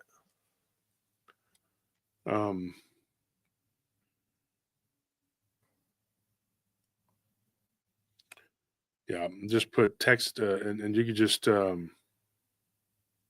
put text Kerr. Okay. K-E-R. And so I can about Mountain of Death, so I can not text him, call him. Sorry, call Kerr Mountain of Death, and it's just sitting there working on the job here on the show. But they're Swedish. He's a Swedish Laplander, huh? Swedish, yeah, all in the north. They live way up in the north. The Finnish, the ones in Finland, are the ones that I know more about. So he wouldn't if he's a Swede Laplander. And what they are really is this type of Eskimo. I mean, really, that live in the far, far northern regions. I don't know too many that are Swedish. Um, but a lot of them, they look like white people with a little bit of Asiatic features. They're like a native people from that area. So what happened with this guy? He has all these memories that come flooding back to him, and it's like and his brain is processing at 1,000,000 miles a minute, and he's trying to remember it, and he does. He does. He goes, dude, I go and I sit down on the couch, and I'm just going like, oh my gosh. He said, so what ended up happening that day, and what had happened earlier when he went to sleep? It happened twice. And he said, now since that day, since the first time, he goes, I've been abducted at least 15 times. And he has a tracker. He has a tracker in his body. And he's had two. He had one, he pulled it out. And it was that big BB thing, and it got real hot and it burned him. And then he had another one in his leg. So, yeah, see, Thor just says he's red-haired but with Asian traits. Yeah, they have Asiatic features, the Laplanders. Interesting stories, the Sami people. And they make beautiful jewelry. Very beautiful. Very, very interesting people.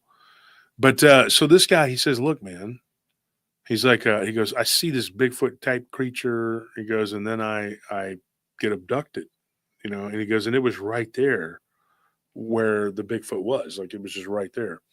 He's like, and now he goes, I start to remember, he goes, there was this yellowish orange ball of light that came down and then floated towards me. He's like, and I was paralyzed. I couldn't move.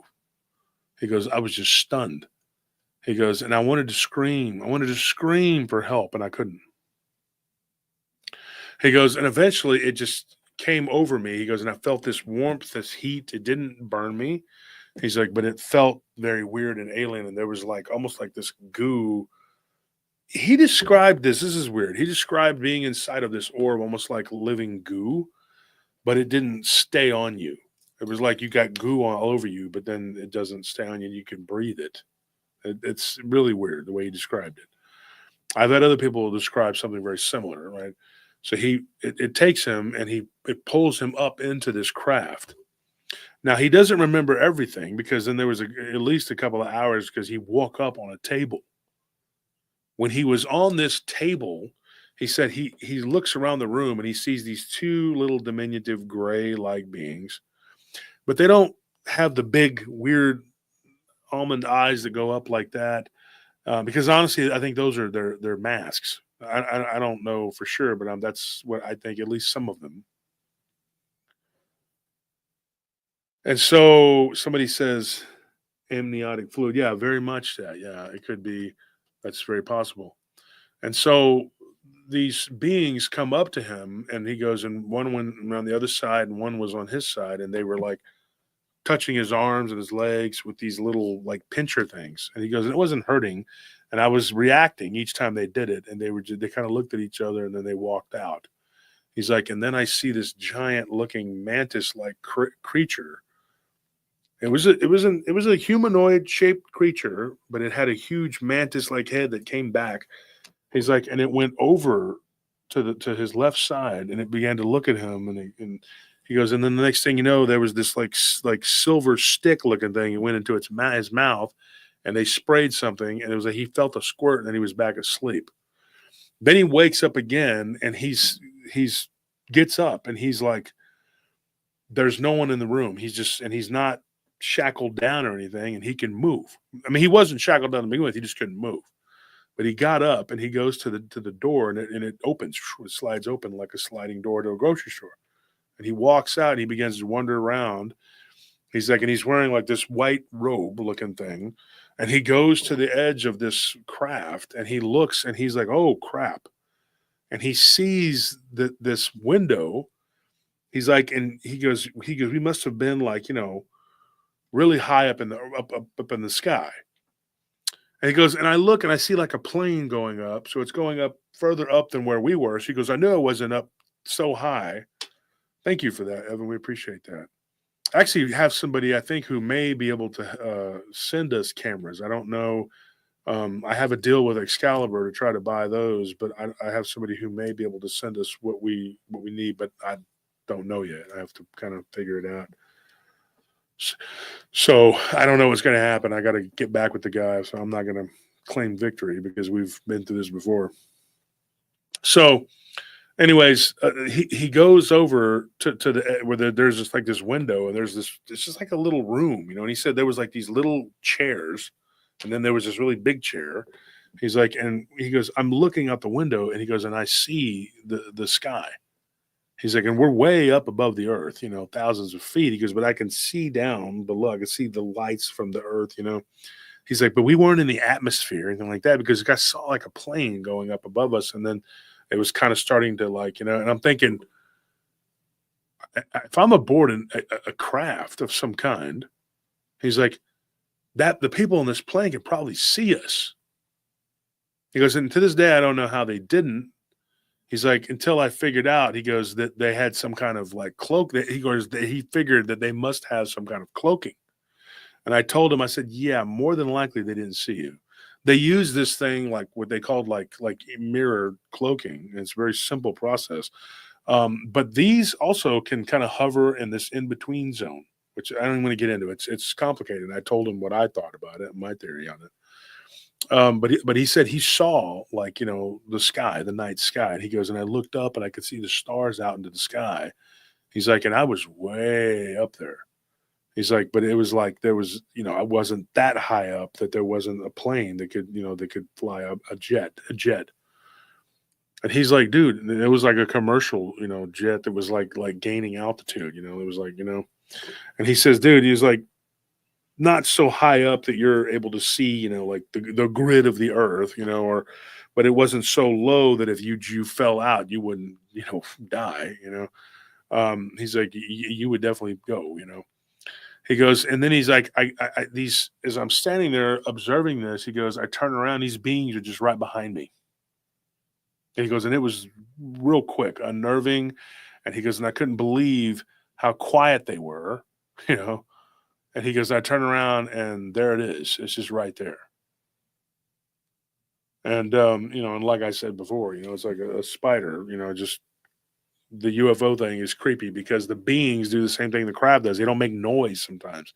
And you just look and they're just right there, you know. There's reasons for that too. Some of them actually use this sort of like vibration that keeps them from making noise. They can, that seems to be, that's what I believe is going on. And I've heard a lot of people talk about this, that they can keep themselves from being seen or heard by you if they want to. They can just be there in your house all day watching you. It's creepy.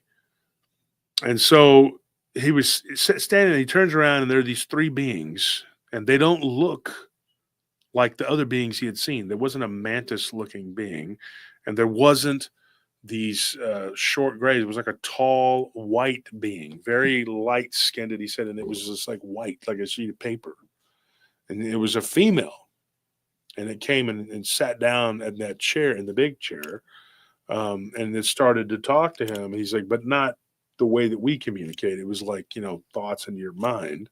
And it was asking very specific questions. And it was like asking him like who he was, you know, where are you from, whatever, you know. And he's like, well, I'm from the state of California in the United States. He's like, very specifically, you know. And she was like, oh, okay. And then what were you doing at that cabin? Get this. Okay, I'll get ahead of myself.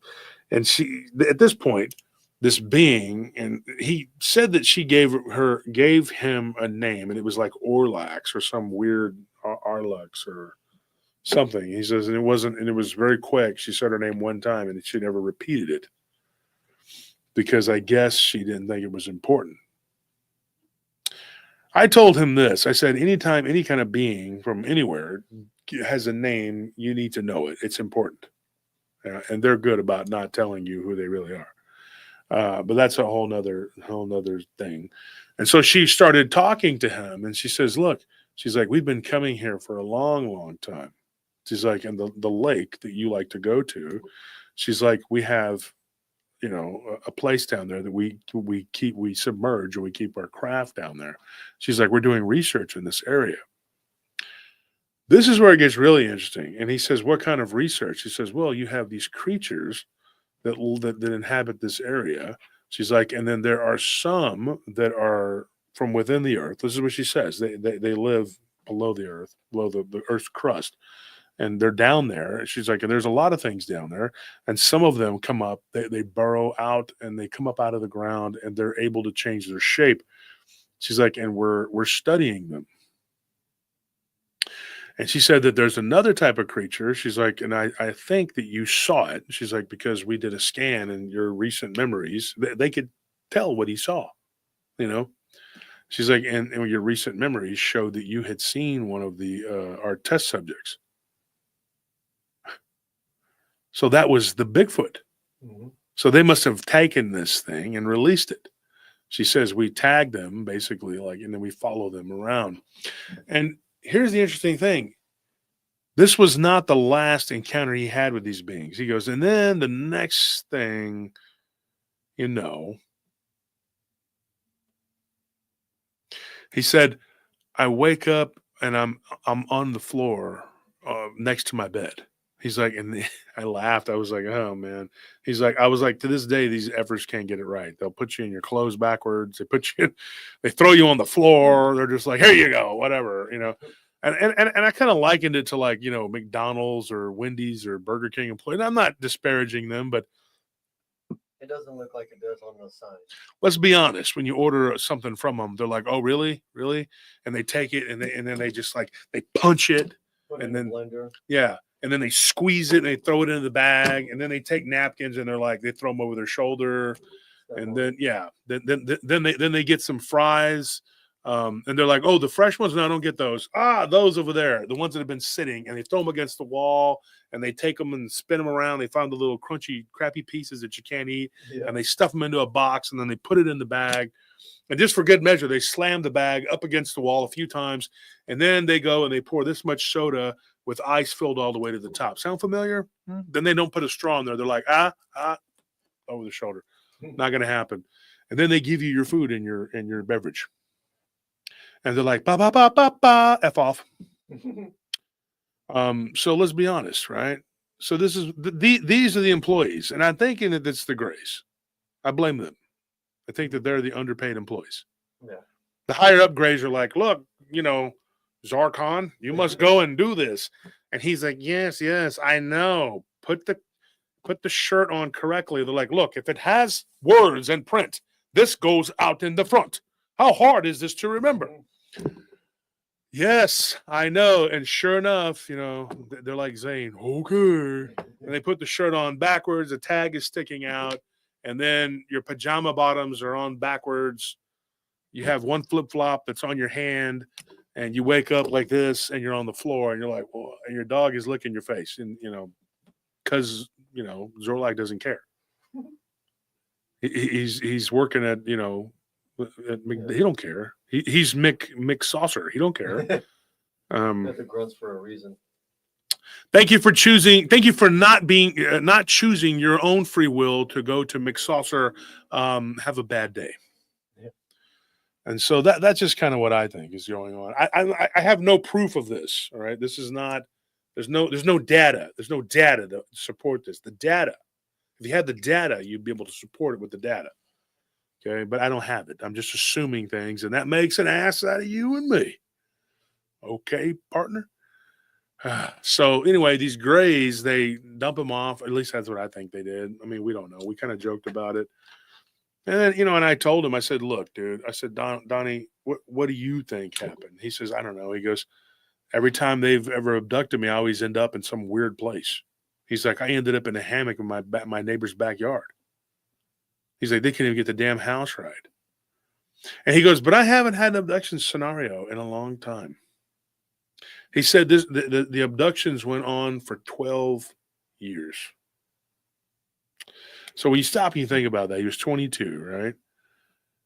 And so I don't know, I don't know what I would do if it was me. I would be, you know, I would be pretty aggravated. You know what I mean? Like if that was happening to me. And I said he was born in 1970. He was born in 1970. I was just 22 when his dad was 1992. But for 12 years, it went on. I would be aggravated. It would be more than a newbie. I'd be angry. I would just, and this is what happened to him. His life was turned upside down because he would be in an apartment. So he ended up moving to an apartment where they abducted him out of an apartment in Seattle. Like he was living in an apartment in Seattle. People all around him. And they abducted him. They still got him. He's like, there was like a Safeway right there. And it didn't matter. He goes, thought it was so ironic. I wake up in the apartment right there next to the Safeway. And I see the sign, the Safeway. He goes, yeah, it's real safe. Wasn't safe for me.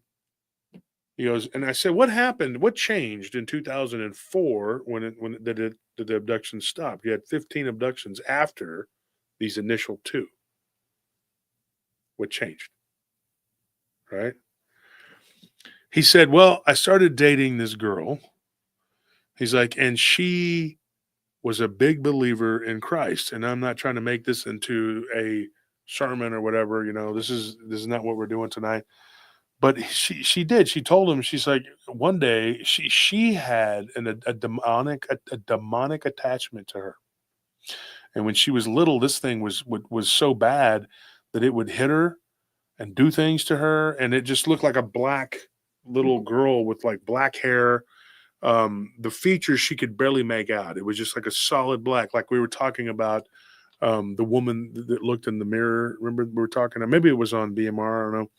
But it was like black like this, the black, like, you know. And so she was this little, was like a little girl, but it was like a demon. It had like red eyes. And there was she couldn't make out the features, and it would just show up, and it would come up to her and when she was laying in her bed and attack her. It bit her on multiple occasions. It slapped her and it grabbed her, choked her. She's like, and it wasn't super strong. She's like, it seemed like it was actually a younger being. She's like, and if it was older, it probably would have been able to. And she's like, but this thing was like a menace, you know. And she said it was just unbelievable horror. And so she admits this to him because at the time they were living in an apartment in Seattle, and he said that it was like a horror show, you know. It was haunted. Well, then it turned out that 2 junkies had gone into that apartment when it was vacant because they had renovated it, right? Mm-hmm. And they OD'd.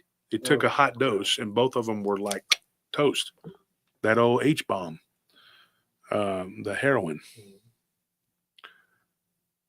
So she said that, you know, she's like, we had some. So she says, I'm going to get my preacher, because he was big time atheist. He didn't believe. He said, oh, I know that, you know, that there's aliens out there and God's not. He didn't believe in God, right? And she was just like, look, she's like, whether you believe it or you don't believe it, it doesn't matter. She's like, it's real, 100%. And she told him, she says, look, you need to, you know, go to church with me. He had been to church before with a different girl, you know, and these other 2 women he had dated, you know, and he had gone from failed relationship to failed relationship. And so he says, I gave up. And some of the things that he saw during his abductions were wild. Like he told me a lot of stuff, and I'm not going to be able to get it all today. I'm not going to be able to tell you all of it because it was a lot. And it was, like I said, it was pretty damn wild. And it would, you know, probably test, you know, the your toughness. And no matter who you are, it would really test your, you know, sanity. And he said, he goes, look, I've been dealing with these entities for a long time. You know, they keep coming in and out of my life. There's nothing you're going to do or the church is going to do. She's like, well, let me take you to talk to this guy. He's a friend of mine, whatever. And so he went with her. And this guy that he started talking to, his name was like Steven. The guy gave him, you know, like the floor and just said, tell me what's been going on. You know, and he said, this guy's about 10 years older than us. He's not that old. And he goes, and I don't know if this guy knew what he was talking about. He goes, but I listened to him. And he said that, the guy listened, and he goes, let me tell you something. Say this prayer with me. He's like, and the next time this happens, call out in the name of Jesus, and it's going to stop. And he goes, I laughed. He goes, I laughed so hard I nearly fell backwards. I stood up. I said, come on, man. I said, yeah, this isn't one of those things where, you just give it a piece of candy and it stops crying and it goes away. It's like, that's not going to happen. He goes, these beings, I've tried everything. I've tried running from them, hiding from them. There's nothing you can do. And he says, have you tried Jesus? And he says, no. He says, why not? He goes, well, I don't believe it. He says, you don't believe he existed? He goes, I believe he existed. I just don't believe that he did anything. He's just totally non-believer. And so the guy tells him, he says, well, good luck to you. He says, may the good Lord be with you. He says, but if you don't try, if you don't do this, he's like, it's going to continue. He goes, how do you know? He goes, I know. I just do. And so another week goes by, and then it turns into a month, and he's like, I'm not sleeping good. I'm having nightmares. And he says, of course, this guy, Steven, calls just out of the blue, and he goes, I answered the phone. He goes, and I'm like, hey, man, what's up, man? He goes, hey, it's Steve. He goes, yeah, I know. He's aggravated, And he says, I want you to meet someone. He goes, they have a little studio there, where because they would play Christian music and stuff, and they had a little studio. And he says, come down to my studio here, And he says, okay. So he goes down to the studio, and at this point, he goes, I had learned to play guitar. He goes, and I still wasn't very good at it. I eventually just kind of gave it up. But he's like, so I was playing guitar, and they, under the guise of, hey, we need somebody to play in our church band, he said, why not? And he goes, even though I wasn't a believer, And he says, so for 2 Sundays, I went and I played. I played the day side and then the night side. He goes, I played the church. He's like, and then by the 3rd week, he goes, I felt something pulling at my heart. He goes, and it was a Saturday night. He goes, and we were having revival. They're having like a revival thing or whatever. And he says it was a Saturday night, and the revival was going to end the next day. And he goes, and I went and I said, I want to get saved tonight. And Stephen and this other guy, who are like the people that run the church and their wives, they were like, oh, that's awesome. He goes, they didn't push it on me. He goes, they weren't forcing me. He goes, I just felt it in my heart. He goes, and so then he's like, we play that night. He goes, first thing they did, they said, let's pray now. Let's do it now. So he goes, I knelt down and we prayed. He goes, and we were in this big tent, And the revival wasn't in Seattle. It was in another town. It was like Kirkland or something, somewhere close by. And he said, it was, or I think it was Tacoma or something. But anyway, he said it wasn't in Seattle, but there was like a tent there, right? And he says, and I told him, I said, I want to get saved. I want to do this. And he says, so they did it. They prayed. And then Donnie says, I felt like this warmness in my chest. And if you've ever said the prayer and you feel different, you just feel like, I don't know, something like you change, right? Even the reaffirmation of it does make you feel that way. And so he says, I felt like this warmness in my chest. I said, yeah. He goes, and it was like God was speaking through me. He goes, and that night, he goes, after the service, he goes, I went to the back and I talked with this girl that was there. He goes, and it was like fate. I was meant to meet this girl. Right? Her name was Amber. Sorry. Her name was Amber. And he said that this girl, Amber, told him, she's like, yeah. He goes, I want to speak to you. She's like, and I hope you don't get offended. Steve told me a little bit about what you got going on. He goes, what do you mean? And she says, well, he says that you have been plagued by these beings that have been taking you in the night. She's like, and it's happened to me too. She's like, but I'm being harassed by these other beings. They look a little different. And what she started to describe to him were these orb-like beings, and these beings would kind of fall out of these orbs. The orbs would kind of like open up this light, and they would fall out of it. and they looked like goblins. Really weird looking little chubby little goblin looking creatures. And they would take her up into the sky, and then at one point they took her down into the earth, and she's just like, it was crazy. She's like, it was nuts. And he goes, and I'm listening to this and I'm thinking, I don't know. This sounds like not really the same thing that what I'm going through. He goes, well, I'm not being abducted by goblins and dwarves because I'm being abducted by aliens. And, you know,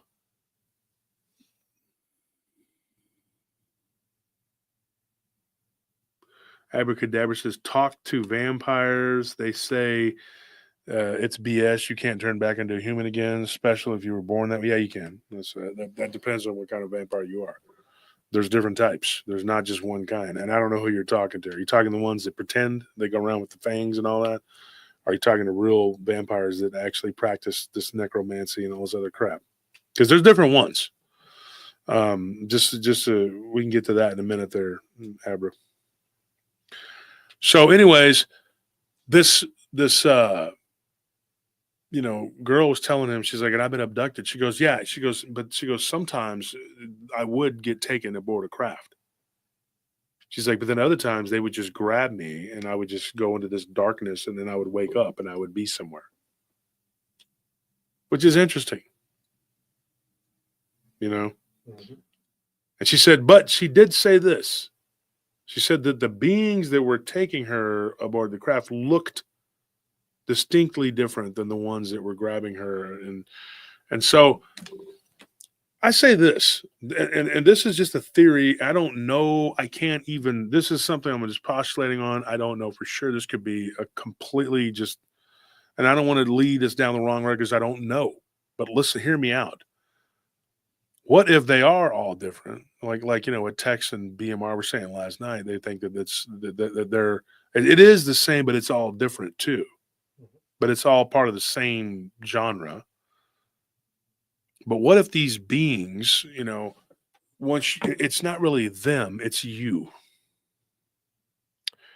And what I mean by that, and this is what I told Donnie. I said, look, Donald, this is probably what, you need to hear this. I said, but you could be experiencing like it's that you have something in you, that leaks out like energy, where they can spot you. They might have manipulated that woman into getting you to be there so that they could start abducting you because they're looking for specific people. Think of Travis Walton, mm-hmm. Right? And I've corresponded with Travis. I can tell you this, okay?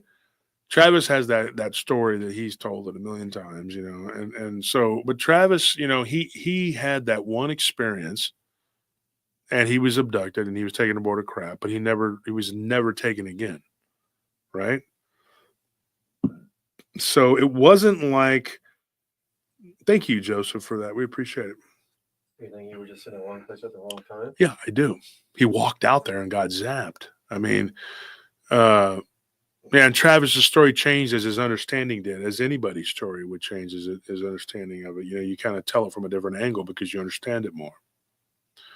But you got to wonder, though, I mean, like how many of these people, they get abducted, something happens to them, and they're trying to make sense of it, but then it happens again and again and again, right? But then there are people who get abducted, and it's a one and done. It's never again. Yeah, that's a good question. Why is that? Well, I think it's some sort of weird. Think it has to do with genetics or blood type? Blood type and genetics and things like that.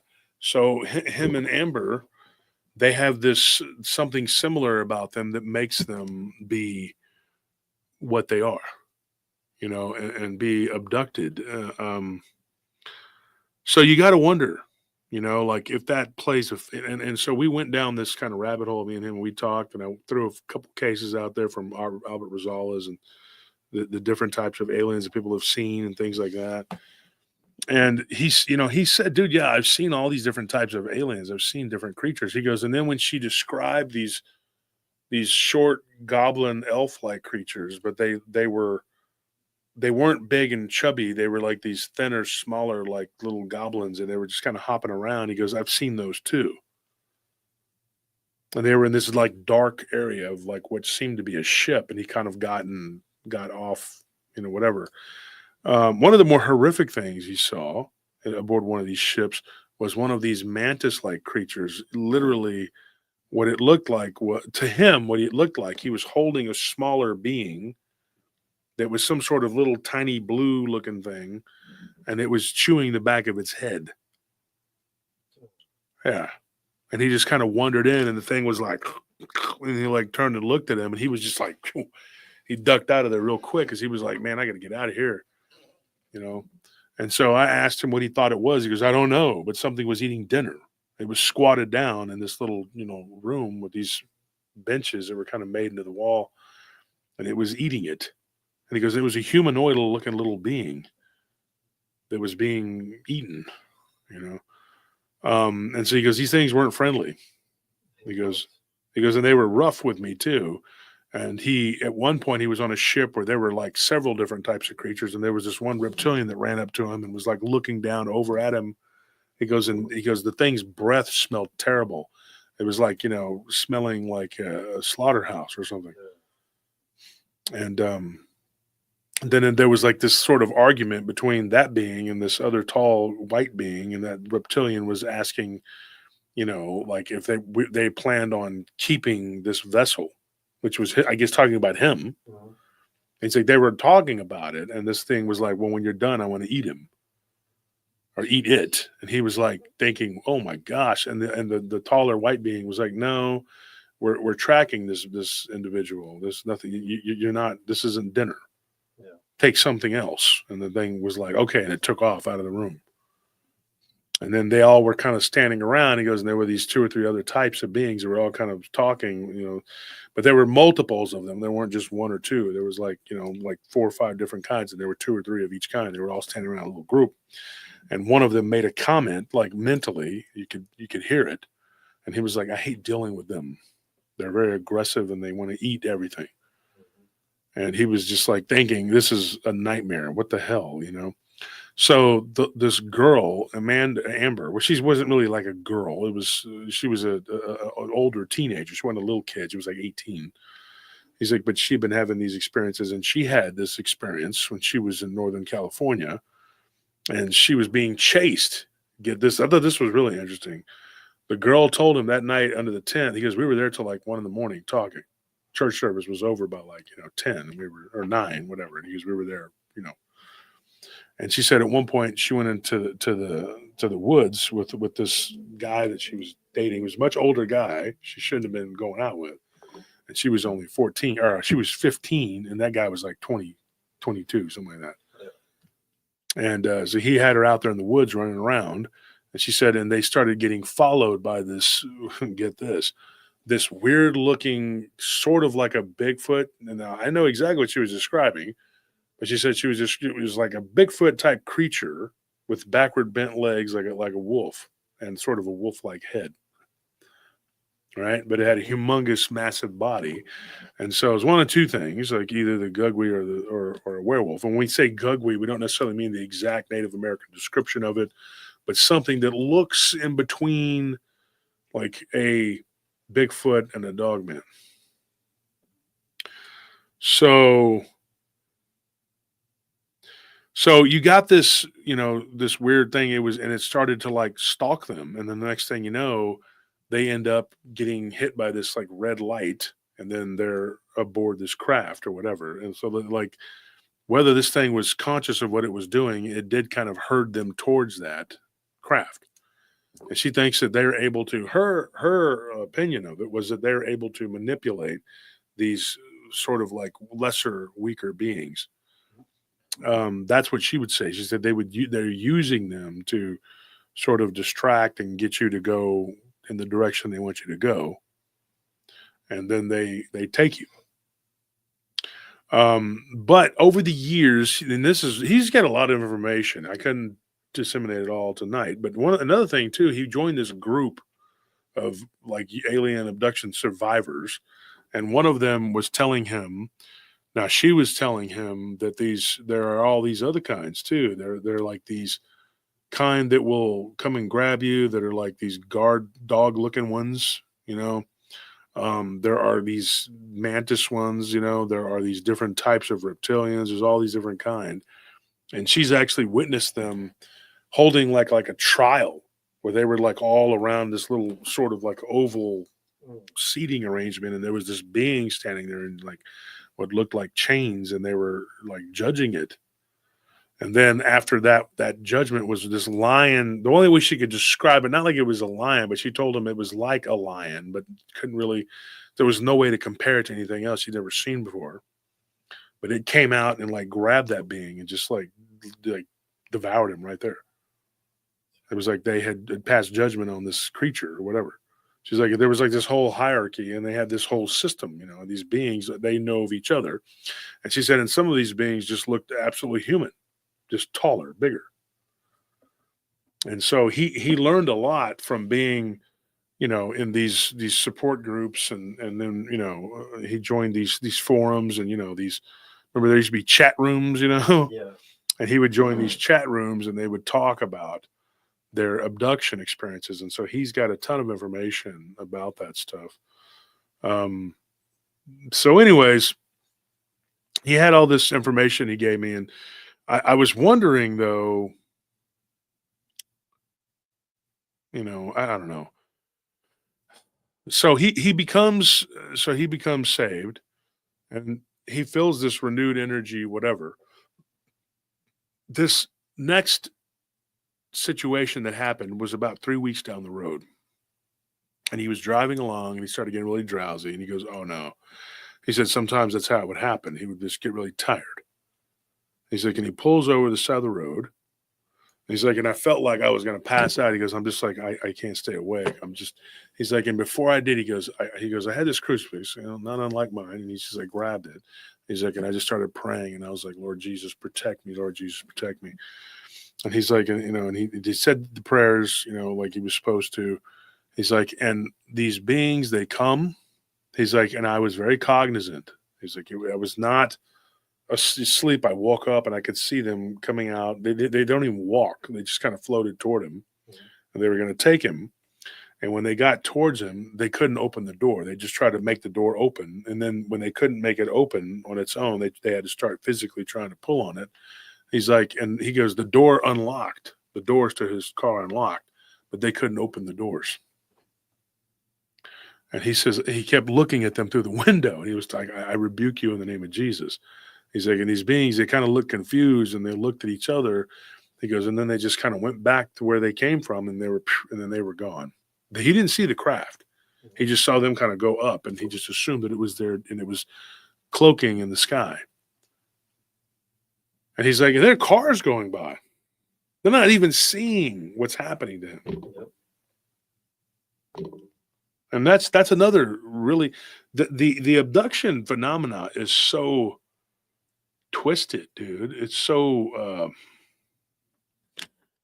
I don't know, man. I don't know what to think of it. Like, you know, we've interviewed people, you know, that have had these, and they'll have all these weird experiences that are attached to it. And each and every one of these people could write a book about what's happened to them, you know. But when you get down to the brass tacks of it, you know, it always seems to break down to the same, you know, these beings, they take you over and over and over again. And you might remember some of it or all of it, or you remember none of it. You know, it just depends. It runs the gamut. And like I said, I think it really just depends on the person. It's just the person, like whoever they, you know. And so when I've listened to people, it's like near-death experiences. And one thing I figured out about the near-death experience, you know, when you interview people, you talk to them about their near-death experiences, it's the same thing. It's like you'll have these people who will give you their story, and it's about hell, right? But every time it's similar, but they're always different. They always have their own unique, like, take on what it is and what happened to them. I think that's interesting, because it's like, okay, you saw all these people in hell, and you saw all this stuff, and you know, and then, But then the next person says, yeah, but it happened this way. It wasn't like that person's experience, it's just different. And so I think it really is, it's the person. Now, and if you were to read the Tibetan Book of the Dead, and I mean, it's, you do what you want, you can read, I've read it. But it's not some magical book. It just tells you what happens when you die.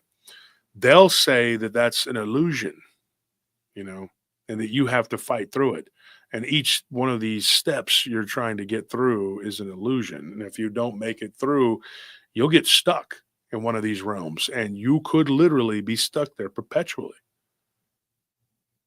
And I think one of the things that happens is the people that get stuck in these hell realms that is partially created by their own psyche, for lack of a better term.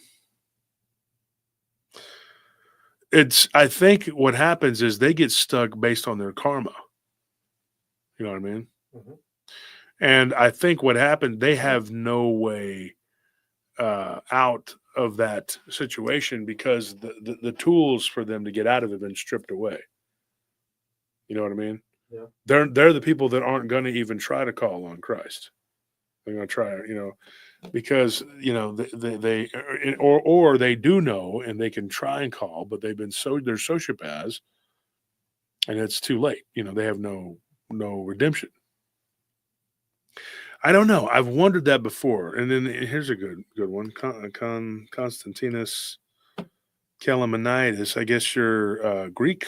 He says, do you think hell and heaven are personalized? Yes, I do. And there's the Bigfoot book.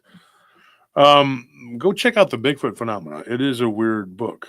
There's a lot of weird stuff in there, that you can look at.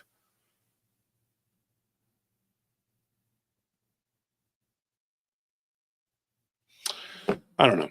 But anyways, right now, if you would like, for the next 30, 40 minutes, whatever we got, we're going to open the lines up. And if whoever wants to jump on and talk, we can talk. Or you want to ask questions and ask me straight up, you can do that. So go ahead and open it up there. If there's anything, I could, because there was a lot more information. I could do a whole nother show on what he saw. With this one being in particular that he kept seeing over and over again, which was like this orange-looking creature. Right when I say that, there's an orange donation. Thank you, Two Shadows, for that donation. We appreciate that.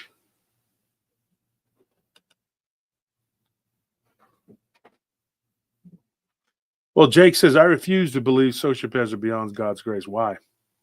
Come and talk to me, and I'll explain to you exactly why that is. Because a psychopath has no way to feel empathy. There's no empathy. So how can that person gain redemption if they don't feel any love in their heart? If they feel no love, is that Jake? Jake's coming on? Let me hop on with Jake real quick. Hold on, Noah and Scorpio. I see Scorpion jumped in. Hang on. All right, Jake, you're on the air. What's going on? Jake, are you there? Can you hear me now? Yes, I can hear you now. Okay. I don't think I'm the Jake that just sent in the thing about the psychopaths. So you're a different Jake. Yeah. Okay. So he said, no, that's not me. Okay. Well, you're a Jake. Anyway, let me finish with that Jake real quick, and then I'll get to you.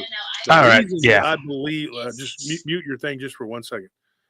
The reason that I don't believe that is because I believe differently. I know a lot of people have a strict belief, like I believe Mormon, I believe this kind of Christian, Catholic, whatever. I believe Buddhist, Taoist, whatever. I believe this kind of way. I believe Hindu, I believe this kind of way. And then there's people that are Muslim. They believe Sunni, Shia, whatever, Jewish, whatever. There's different types of all these different religions. And they all think they're right.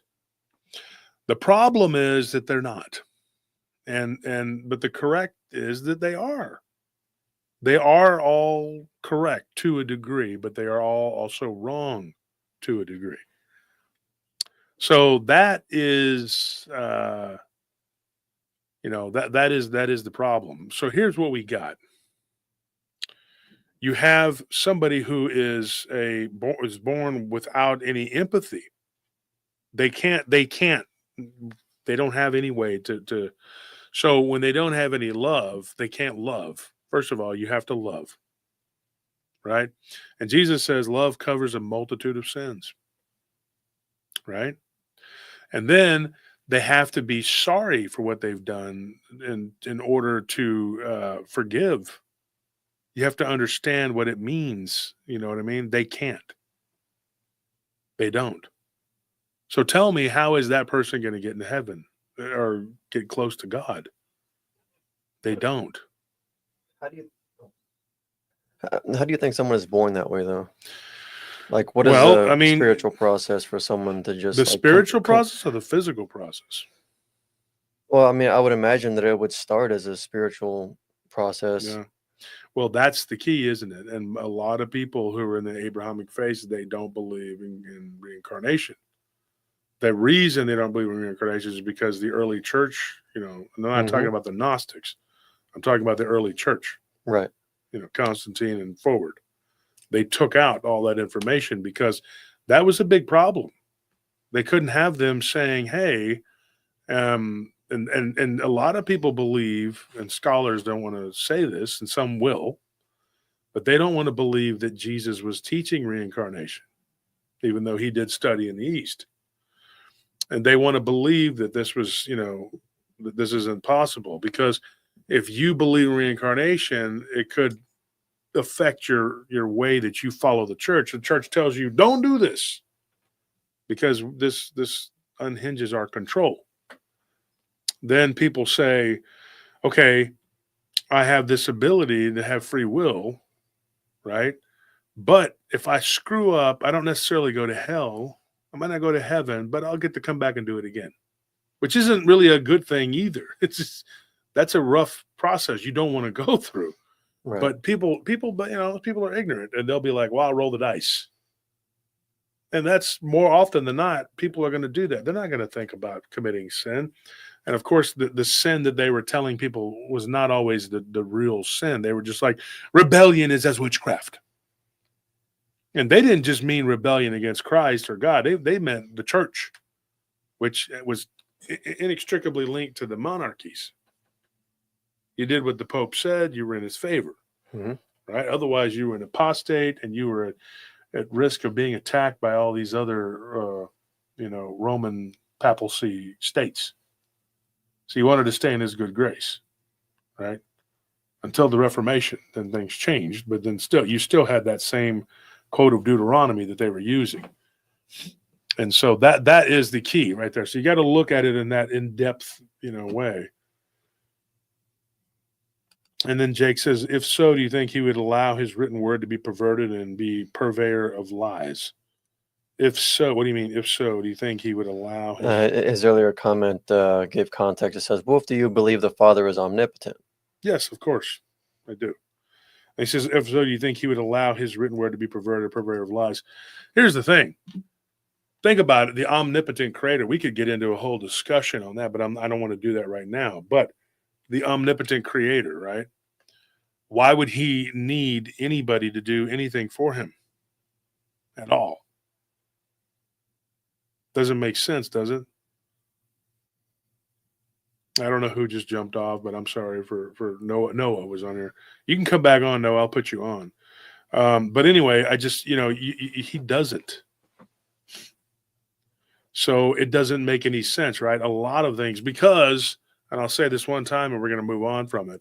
In the Old Testament in particular, there's a lot of different passages that refer to God.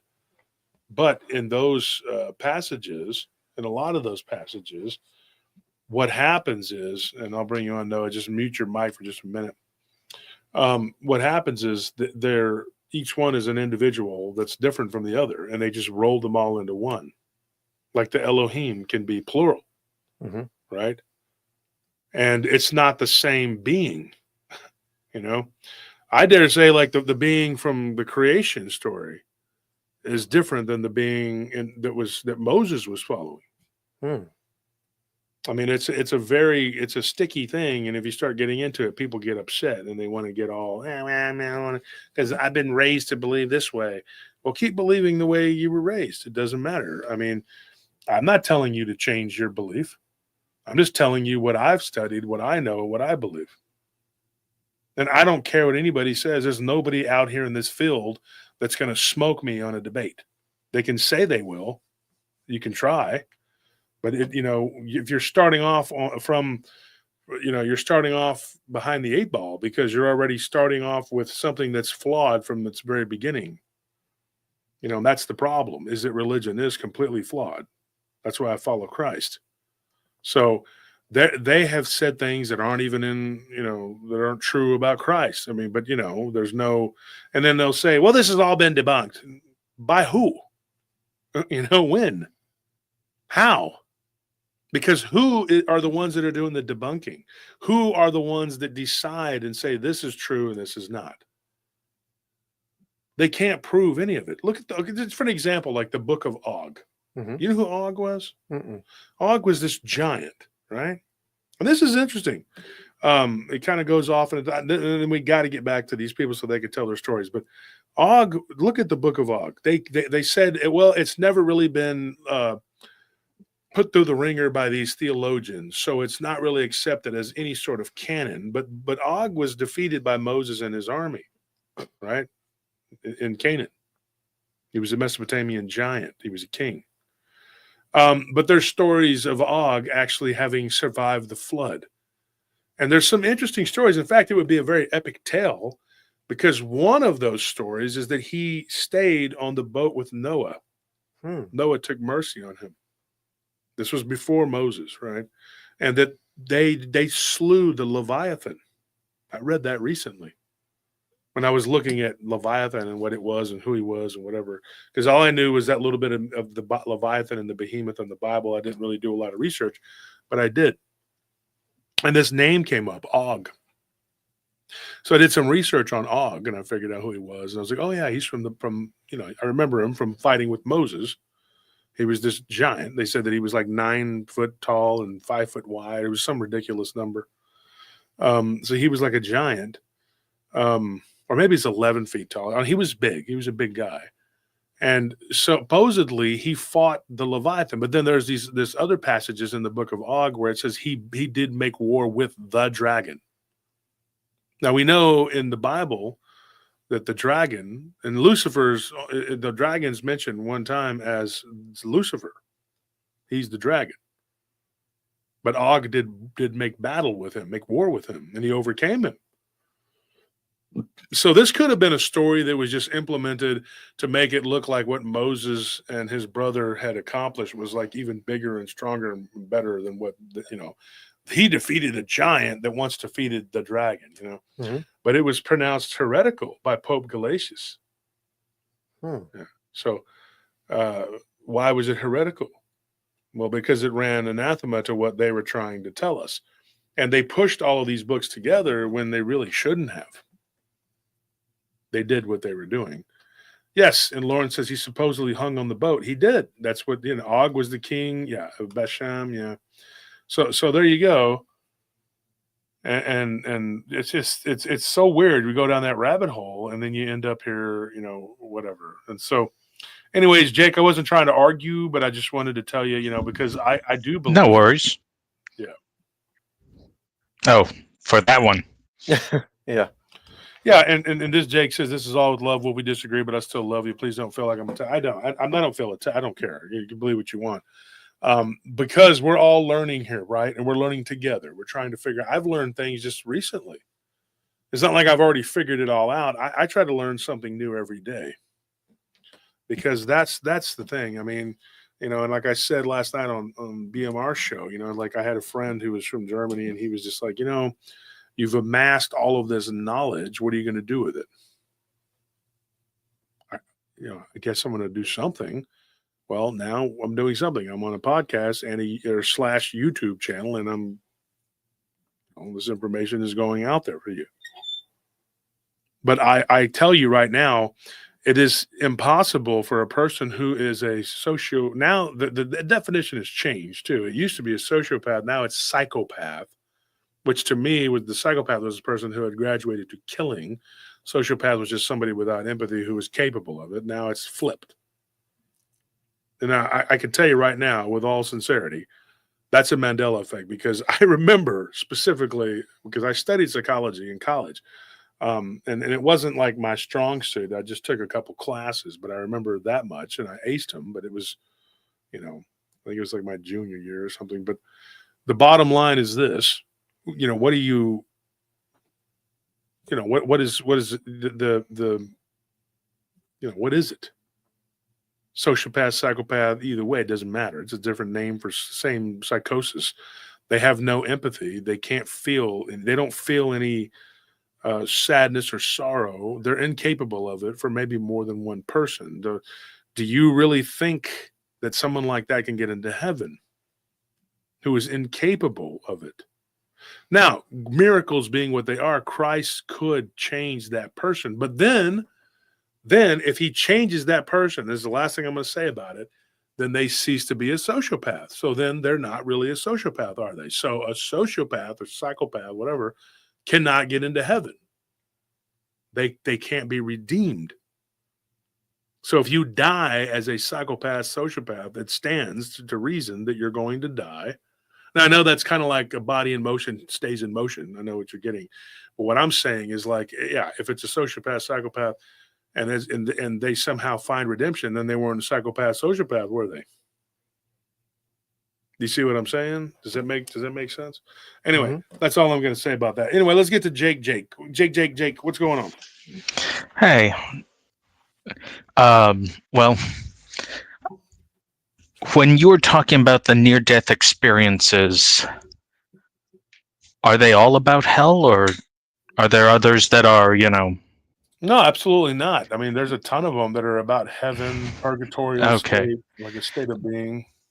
Because I have almost died and I saw something, but I just don't know. I know what I saw. I remember what I saw. I just don't know what the hell I saw.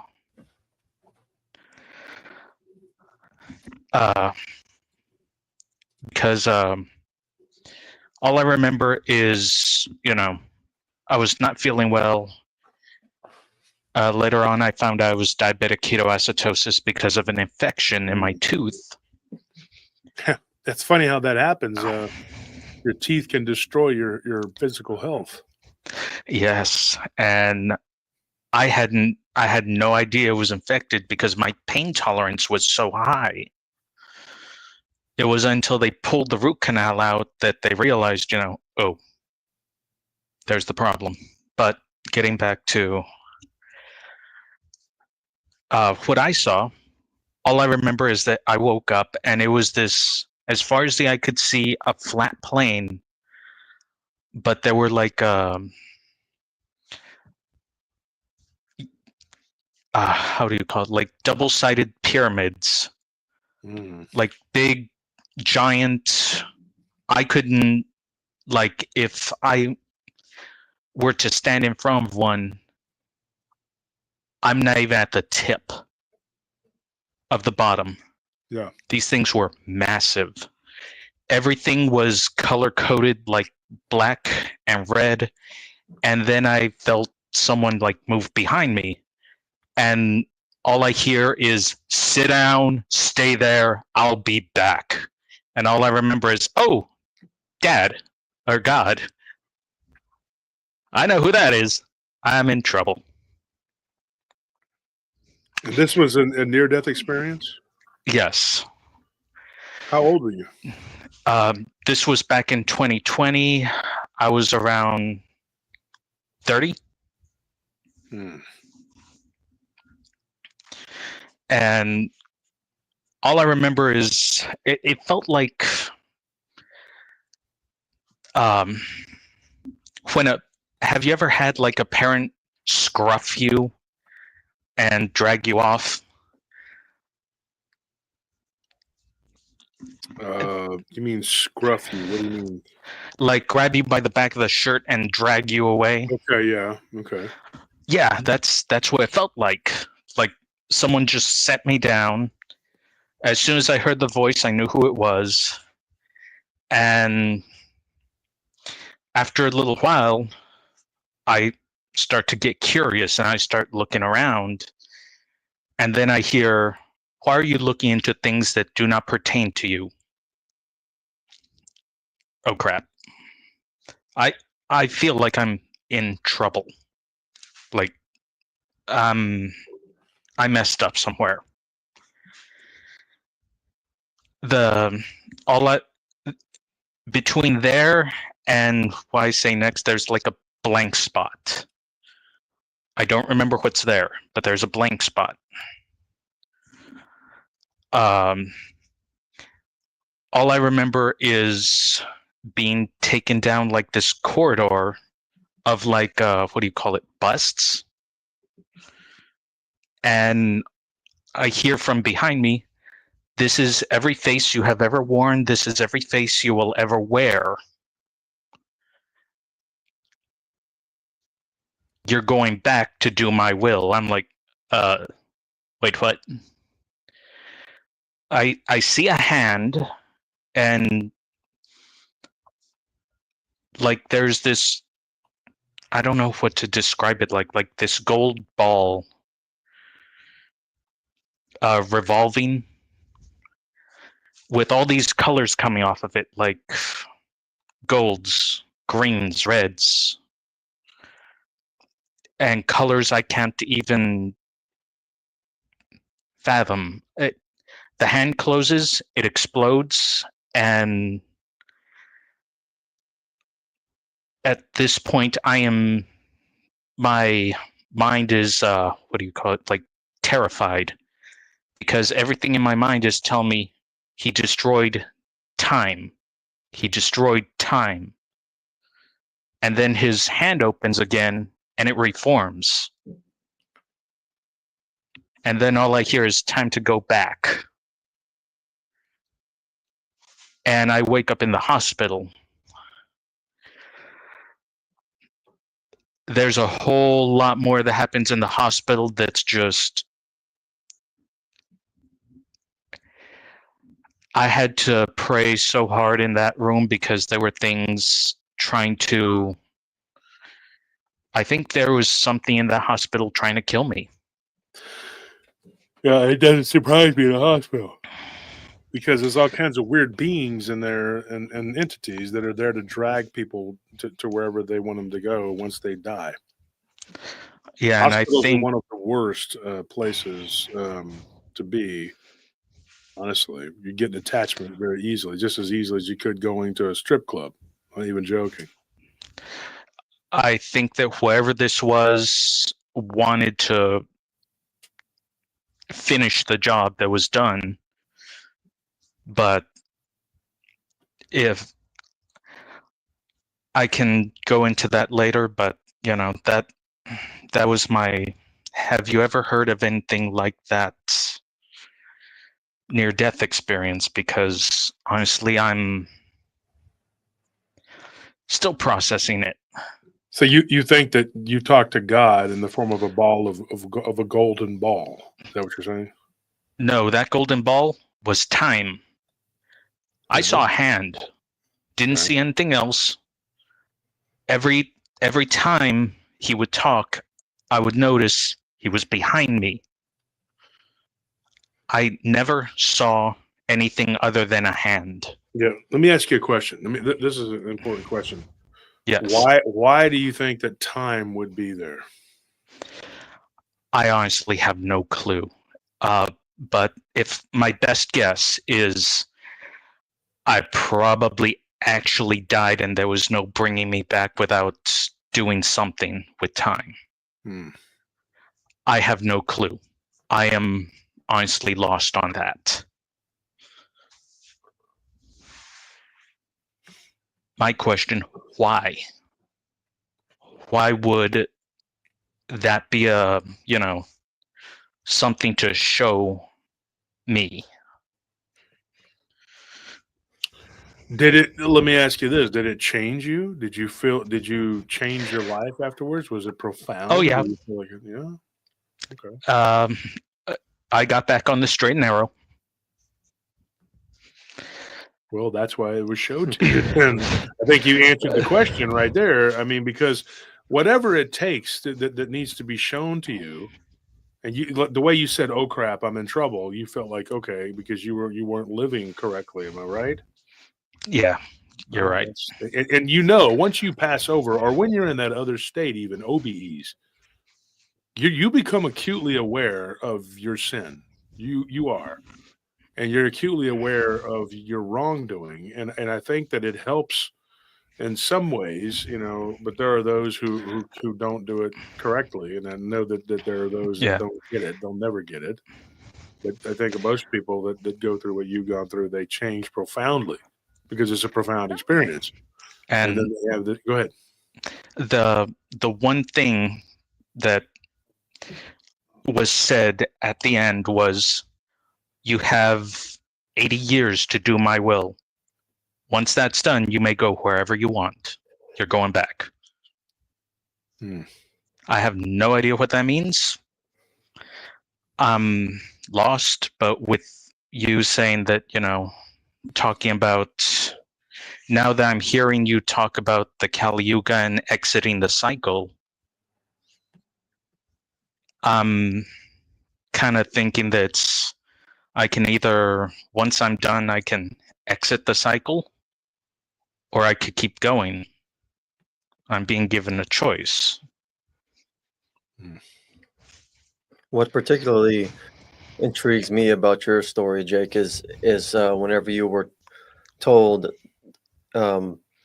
this is every face you've ever worn and every face that you will wear, which sounds to me like you were shown past and future lives, or rather past and future iterations of yourself, and I think that in order to understand like the nature of like time, or like our place within it, we tend to separate past, present, and future. But I believe that in reality, there is no separation between past, present, and future.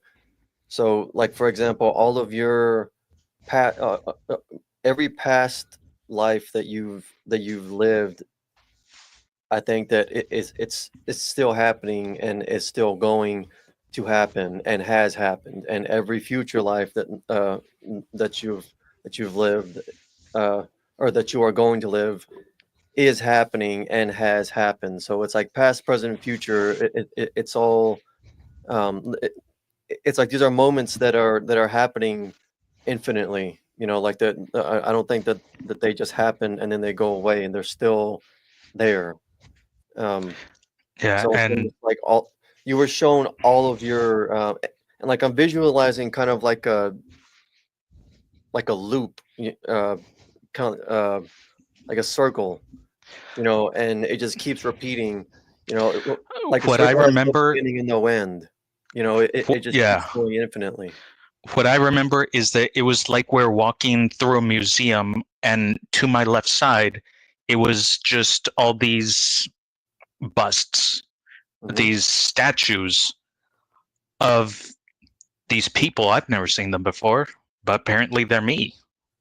mhm, And as a Baptist Christian, I never had any idea of, you know,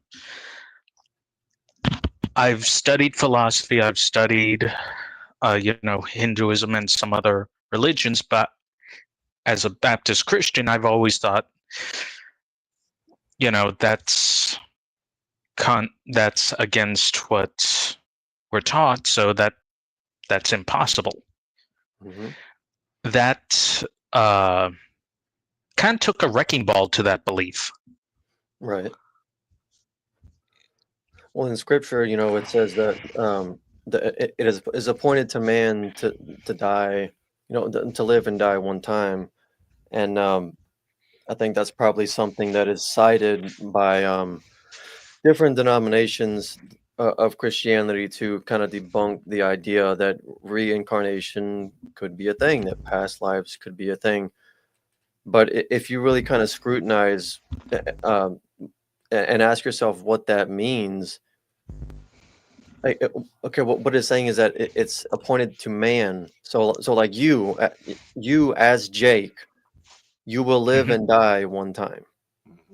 Yeah. But you This yourself, body will live and die right, one time.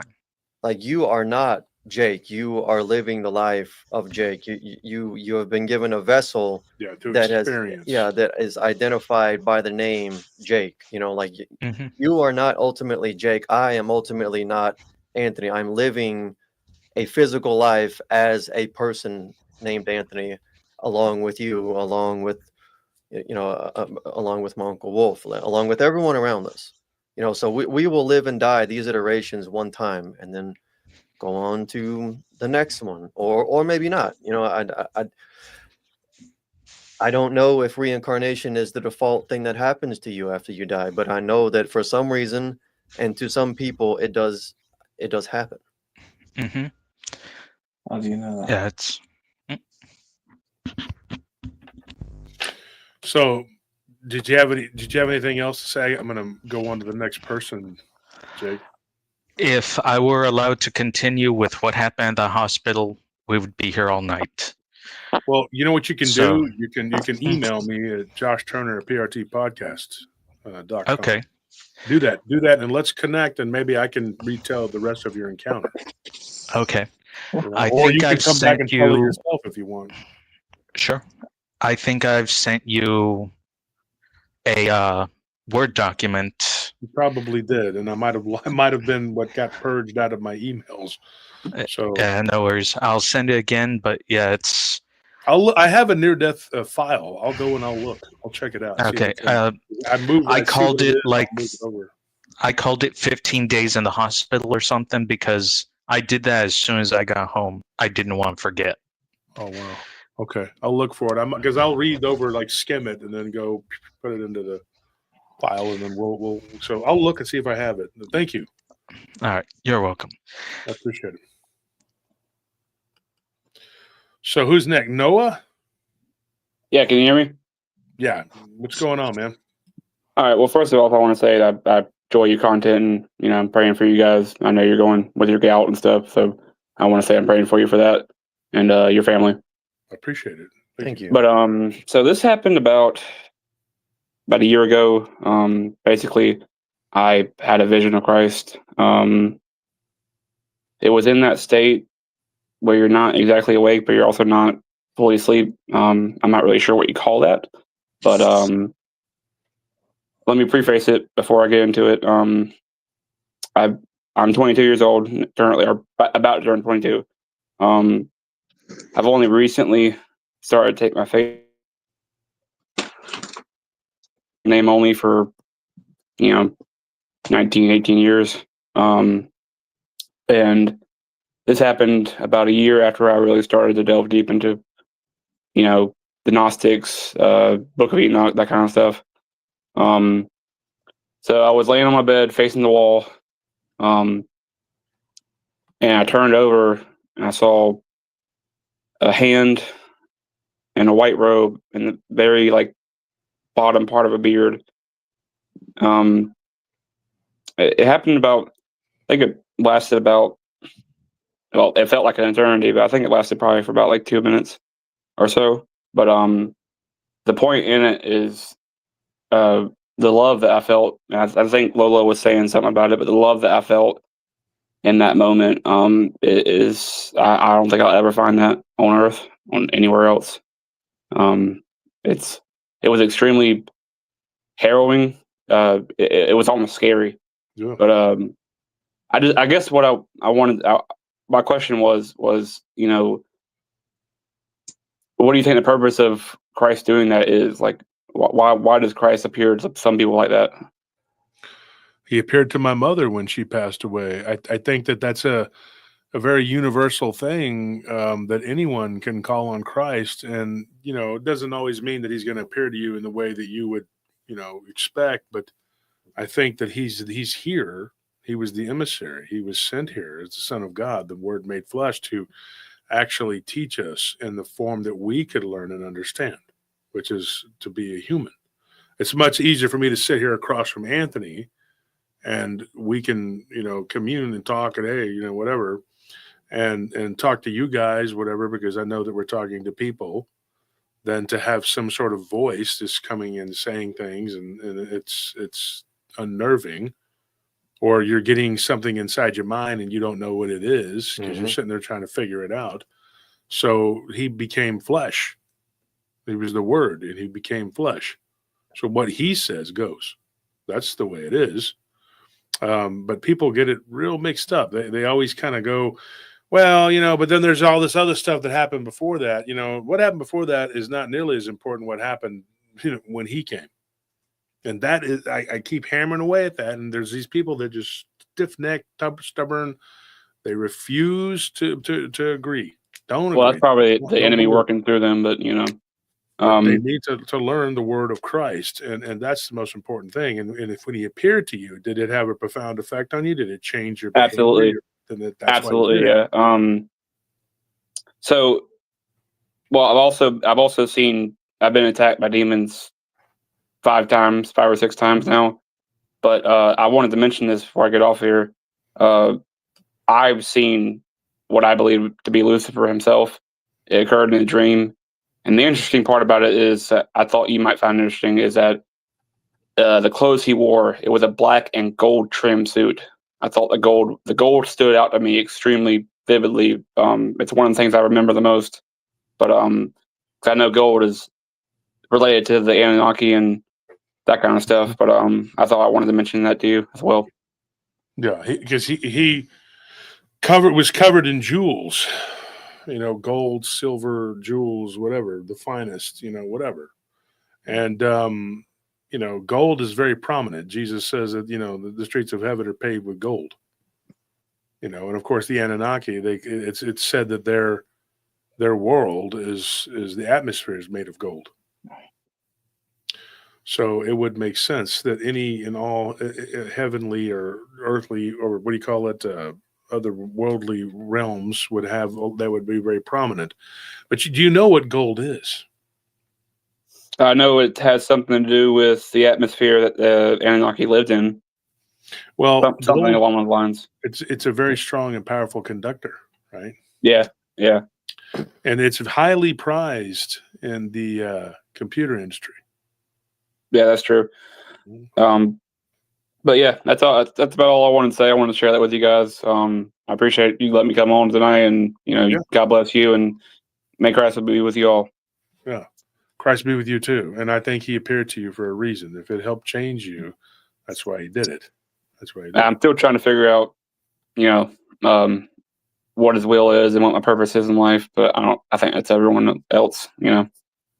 Well, that's for you to figure out, and that's how you ascend. You'll transcend from that. Let me ask you this: in the context of the other guy you saw, what is the context and how you saw him? How did you see him, and what happened? So it started out as a normal dream. I was dreaming about something. I think it was like work. I do remember like where it transitioned into the vision. I was walking out to my car, and there was a lamppost. He was standing under the lamppost, like a street light. And I just, like, as soon as I saw him, I knew it was him. I knew it was Lucifer, not Satan, but Lucifer. And the thing that I found that confirmed it to me was, so twice I tried to say, in the name of Christ, leave me. But I failed twice. On the third time, I finally got it out, and I woke up screaming. So I thought that I think that's what really kind of seemed to me that, oh yeah, that was definitely Christ, or that was definitely Lucifer. Excuse me. Dr. Fox says, "Is this live?" Yes, it is. It's absolutely live. Yeah, so that's interesting.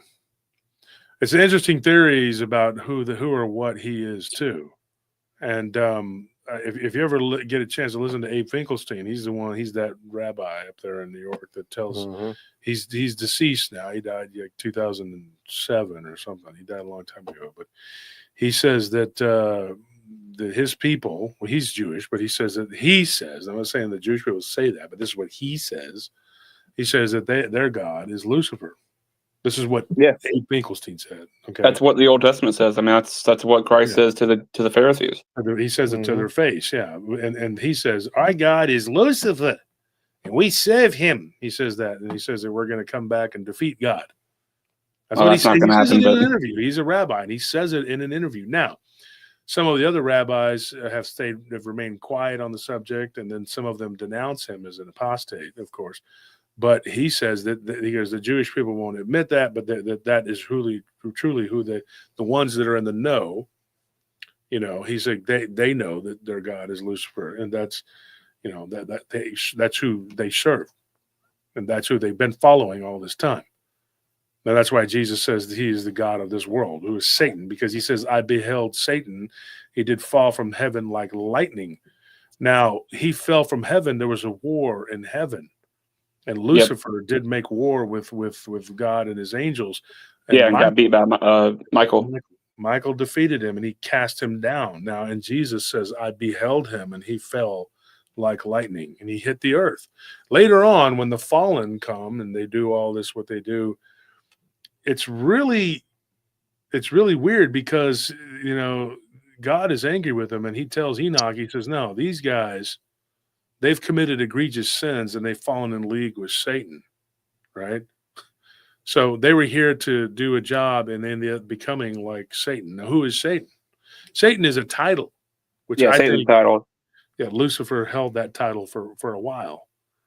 But I also think he was dethroned at one point, but it wasn't permanent. But he's, you know, they go back and forth. It's like, okay, you have a president, and then that president gets knocked down, and he comes back, or, you know, or a dictator. He gets overthrown, and then a dictator returns, and then the dictator leaves, and then another one comes, and it's just a title, you know. But Lucifer is very specific, and I think what it could be, his actual physical form. This is going to sound completely bananas, and I could do a whole show on this one day, but we're a long ways from we have too much else we're doing. But look up the black cube of Saturn. A lot of what the Islam's worship, right? The Islam observes it, and so does Judaism, but Christianity does not. And, you know, we're the ones that get attacked all the time. But look at the some of the Jewish people, the rabbis, in particular sects, not all of them, but some of them do wear the black cube on their head. Oh, yeah. And it represents God. But I have one more question for you. So I know that you come from a martial arts background, boxing, as do I. One thing I've always found interesting is that scriptures tell you to fight with your back towards demons and your front towards Christ. And, you know, coming from a martial arts background, it's like, well, no, you would fight towards your enemy. But I thought that was kind of interesting. I wanted to share that with you. Yeah. Well, go ahead. Oh, go ahead. No. Oh, no, I was just going to say, I think you can compare that to, was it Peter who focused on Christ and was able to walk on water? Yeah. That's what I was thinking. But appreciate y'all having me on, and God bless.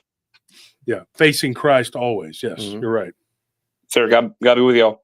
You too. God bless you. All right, bye. So that was Noah. So Pedro, you're on. What's going on? Hey, can you hear me, man? Yeah, we can hear you. I can't hear you. What's going on? Can you hear me? Okay. What? We got you, Can man. you hear me? Where are you from, Pedro? I'm from the UK, man. How you doing? How you doing? God bless. God bless you. How are you guys? We're good. What's going on? Yeah, I've been listening to you a little while. I've been really interested on some of your takes with Dogman and all the rest of it. Some of the first guys who've ever kind of connected the dots with the spiritual side of things, and with Dogman and all the other paranormal activities that go on out there. It's kind of interesting. Yeah. So I came to the live stream a little bit late. It's really late. I just happened across you guys, so I thought I'd drop in and say hello. Yeah, did you want one of my experiences, or can we just? Absolutely. Yeah, I mean, I'm a born again Christian. Yeah, so been a Christian a long time. I went on a bad path. Yeah, really bad path. And I said, how dare you? How dare I go on a bad path? But no, I went on a really bad path in my life, and my path back to Christ was very interesting. It was fraught with a lot of demonic activity in my household. There's a network, you see, with the way the demons actually function. Everything in this world is mirrored. So, for example, you have the internet is a good example of it. You have this almost like a neural net, which is over the entire planet. See, Satan wants to kind of counterfeit absolutely everything. He has his approach for omniscience and omnipotence. You can't really do it through, spiritual means. So to operate in this plane, he tends to use things like technology. So you'll see this all mirrored. So the network that I'm referring to happened when, for example, I was at home and doing something I shouldn't have been doing. Or sorry, I was out of town doing something I shouldn't have been doing. And there was someone in my house doing something they shouldn't have been doing, which is growing weed and, different things. That's very naughty. They should stop Very that. naughty indeed. Yeah, right. So, but the interesting thing is this guy fell asleep at my house, and he heard someone come into the house. He saw a being come into the house, and it's all about a legal right to do that. So from what I was doing, because I'm the owner of the house, I gave it, but the legal right for that entity to come in, to actually come into the building. That's and operate. To know what that is. What's that? I said that's astute of you to know what that is, because there is a legality to this. Yes. Yeah. So, and the sort of demonic side of things, when it comes to aliens, I mean, I know you have a different take on things. I noticed that you kind of draw a lot of stuff from Vedic text. You tend to go along with a lot of the kind of Gnostic side of things, the mystic school religions and things like that. It's where I think it's knowledge that's been kept from us for a reason. Why do you think they fought so hard to suppress it? I mean, I take a different take on it. I see it as, looking at all these different religions, I really do see it as two trees and two parallel kingdoms existing parallel to each other. They always have from the very start. And you have to be extremely careful. I believe Christ is the only way. He's the only one, right? Yeah, I believe that. He's the only truth. And so listening to you talking about, for example, the reincarnation aspect of things, right? I'll just give you my brief take on it, because I was listening to you guys and I had to say this. Right. I have lots of Hindu friends and things like that, and we argue to the hilt about this, right? Mm-hmm. But I don't see it as that. And the reason why I don't see it as that, again, it kind of goes back to these two parallel kingdoms. You have this spiraling to the Godhead, which is what it is. It's where we actually get the idea for evolution in the first place. Evolution isn't a new belief structure. It's extremely ancient. And it actually is found in the Hindu texts originally. And so the idea of coming back and redoing and somehow getting your karmic energy up to the point where you transcend and all the rest of it. This is actually fundamentally the same concept that we have in macroevolution. This is where it was taken from originally. And so I would always say that the bar is set extremely low. If by in of our own strength through our flesh, just by redoing, we can somehow attain godhood, or I just don't see that. And I don't really subscribe to that. But I mean, I don't believe that I think that Jesus says we're capable of anything. So if that's the case, then you'd be looking at like a minor God, but that's putting a label on it. If you when you say it that way, it's different than what you really are. It's just being able to achieve your full potential as the being that you are inside of this body. You're not a God, not at all. Yeah, I know, but become a God. I don't agree with that at all. But if you look at the what the actual texts say in terms of the Hindu text and Yeah, I know what they reasons say, why. but those are interpretations. You know that the language of the Hindu, the oldest language on earth. Do you know what it is? Well, I would think that it would go back to Sumer, right? Mm-hmm. There's one that So- predates it by almost 6,000 years. It's Tamil. Tamil. Okay. Yeah, and so you it's funny because like you know, people don't realize that the Tamil culture and that you know, and they are a more ancient. They had a more ancient form of Hinduism. Buddhism actually sprang up from a Hindu prince, right? You know who So Gautama? how old do you think the world actually is? It's 2 billion years old. But do you know how long civilization has been around? Give me your take on that. Do you want me to write the book? I'm already writing it. I got like 4 things I'm doing here, but I could tell you what if I put a number on it, I'd say that we're probably 1.9, you know, like billion years old. I don't think this is the first rodeo. I think it's been happening over and over and over again. And the reason we don't have any fossils up until what, the 500 million year mark is because at that point they get so old they dissolve. They're gone. How do you? Okay, let me ask you this question: how do you account for polonium halos in the mantle across the world? These like polonium halos, which have a half-life of less than a second, are present in most of the granite that you find throughout the entire Earth. So you're talking about like the grid? Is that what you're referring to? The actual grid and the energy that comes off of it, the real energy? Is that what we're discussing? No. Just purely based in the science. So if you look, it's a problem that you find in geology.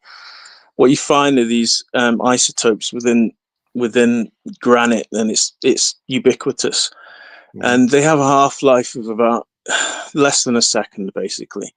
Now, granite is supposed to have solidified, and all of the various crust is meant to have solidified over millions of years, right? Meaning that if you to find an isotope or a halo inside the granite, which is a half-life of less than a second, the granite must have solidified and come into existence in that time frame, which is a major problem within geology. It hasn't ever been solved. It's kind of an interesting thing. Yeah. How do you look into an atomic microscope and see that there's nothing there? Well, you tell me.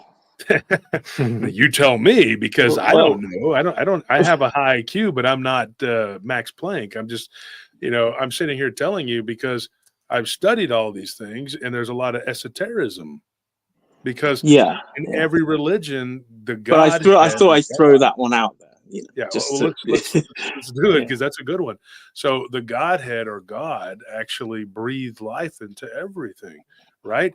But the riddle of the universe is who or what is God, and how many different beings are going around claiming I am God. Just using the Bible as an example, the God of the Old Testament has to tell you he's God over and over and over and over and over and over again, which doesn't make any sense at all, because the God omnipotent does not need to say that. You're in the presence. I don't know. I think human beings. They know that's God. They don't. He doesn't have to tell. He doesn't tell you that. I don't know. I think human beings have one experience in the NDE where it's this being came and said, "I'm God." I can think of a few NDEs where that's happened. Yeah. Well, I personally have never been told one or studied one, and I've studied about 400 of them. So, and I literally have them documented. So, I can tell you, I don't have one where somebody says, "I am God." Now, I've had beings that they says that they're very gentle, kind, and loving, and the person knows that it's God. No, I've studied loads of NDEs where they've literally said, Jesus turned up. No, not Jesus. I'm talking about God. Send those to me if you can find them. I am God? Well, yeah. I guess it depends on whether you define Jesus as God. No, I'm So- talking about where the being says, I am God. Jesus makes it very clear he's not God. He does. No, he makes says it very clear he is. Yeah. No, he Multiple doesn't. occasions. No, he doesn't. He says, I sit at the right hand of the Father. When people go to bow down to worship him, he says, worship me not. He says, worship my Father who resides in heaven. He says it over and over and over and over and over again. Look it up. You won't find him telling anybody to worship him. He never says to worship him, ever. He's happy to receive worship on multiple occasions within the Bible. And also what is worship though? He also says, I am, which is actually using the title for God, and that's the reason why they picked up stones. He's the Word made stone flesh. him. Okay, but Jesus Yeah, never but- refers to himself as God. When does he say he's the No. Never says that. He does make that distinction multiple times in the Bible, and it's in fact the reason why he was crucified in the first place, for making that claim.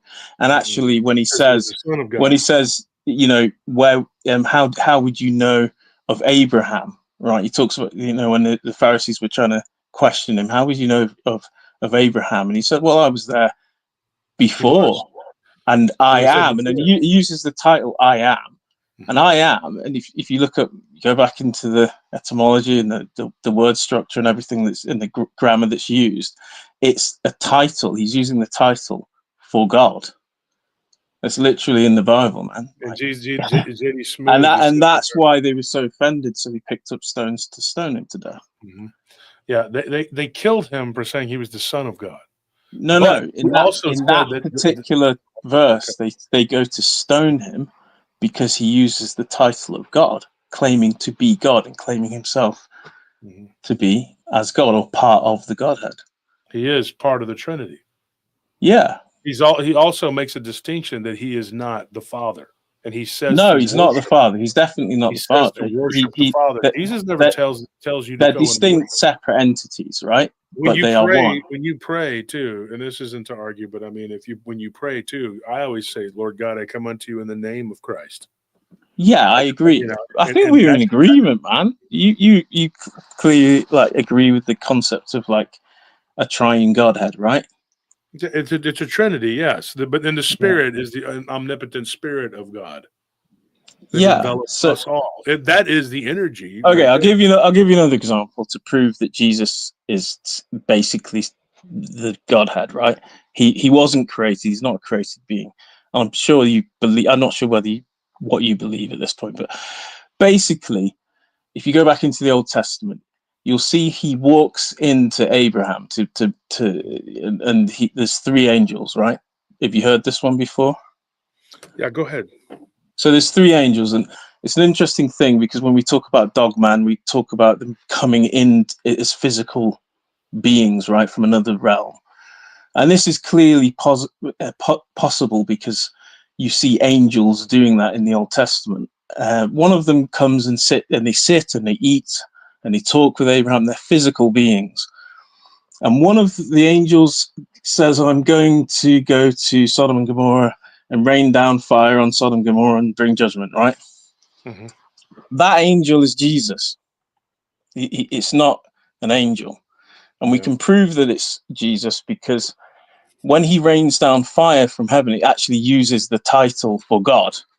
So literally, if you look back into the actual words that are used, it says, essentially it's saying God spoke to heaven, to God, for God to rain down fire.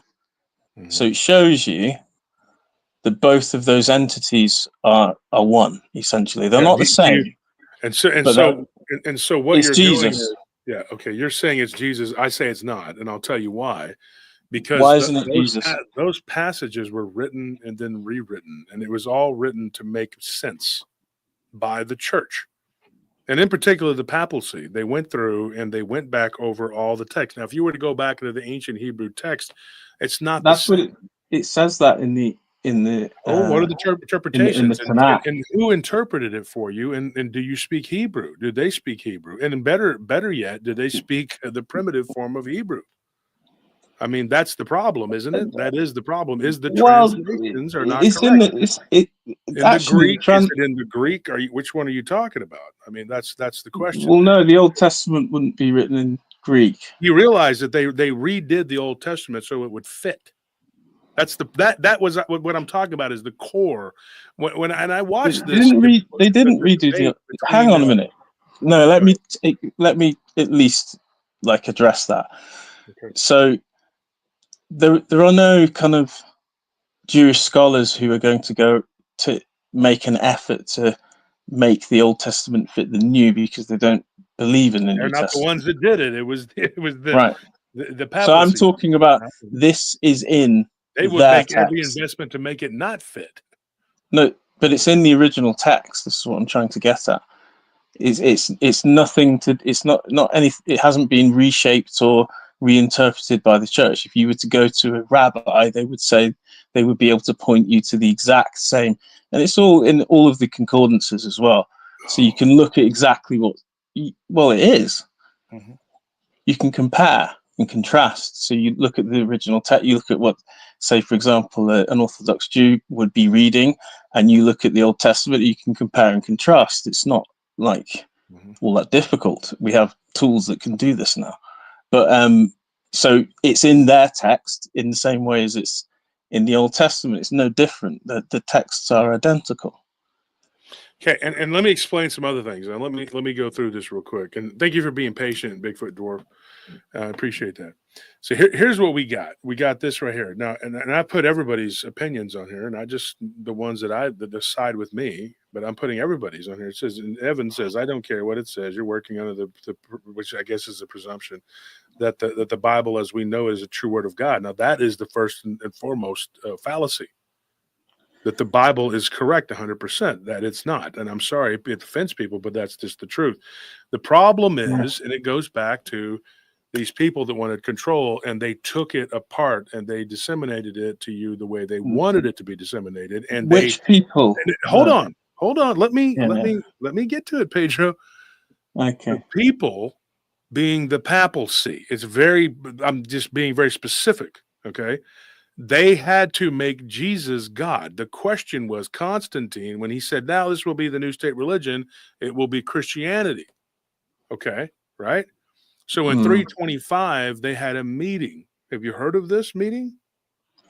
You're talking. I know exactly what you're talking about, but actually, okay. No. Hold on. But now have you heard of it? You've heard of it, right? I know about it. Yeah, of course. Yeah. The Council of Nicaea. Yeah, That was I know the first. That was the first one that we were told of. Now there were many of them, right? But I have to interject here that this is a massive fallacy about the Council of Nicaea. If you actually go back to the original, it's not even the most important one, but it's the one first century Christian. But the first century Christians, in touching distance of Jesus, had nothing. What they followed was nothing to do with the Council of Nicaea. Yeah. At all whatsoever. The traditions were very well established prior to that. How they broke the Bible apart is what I'm telling you. You're not listening to what I'm telling you. You keep on saying that this is, so they broke the Bible apart into pieces, and they took books. They took entire books, not just pieces. They cleared it out. Anything that could be misconstrued. So the question was, they had to decide, these scholars that were charged with writing this, they had to decide, and it happened again in 86 or something. They had to decide if Jesus was God. So they wrote it in there that Jesus was God. But the truth is that Jesus doesn't say that. He doesn't say that. He refers to, listen, okay? He refers to, are you going to listen? Hold on, dude. He refers to Abba, Father.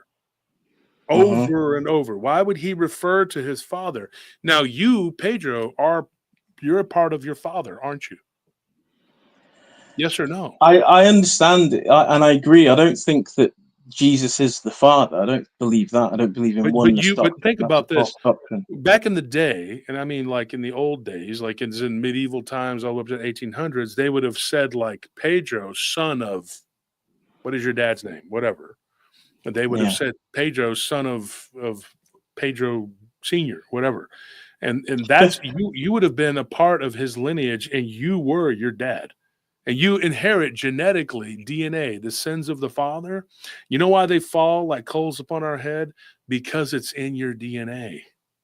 It's Yes, I not agree some with real actual curse. No, it's because you're cursed with the same fallacy of a DNA that your parents, you inherited it from them. The You have, same bad yeah, I proclivity. agree. I think that's a really Yeah. interesting thing with cellular And memory and so, everything like that. It's amazing. absolutely. So Jesus is the Father, yes, because he's the Son of the Most High. Right.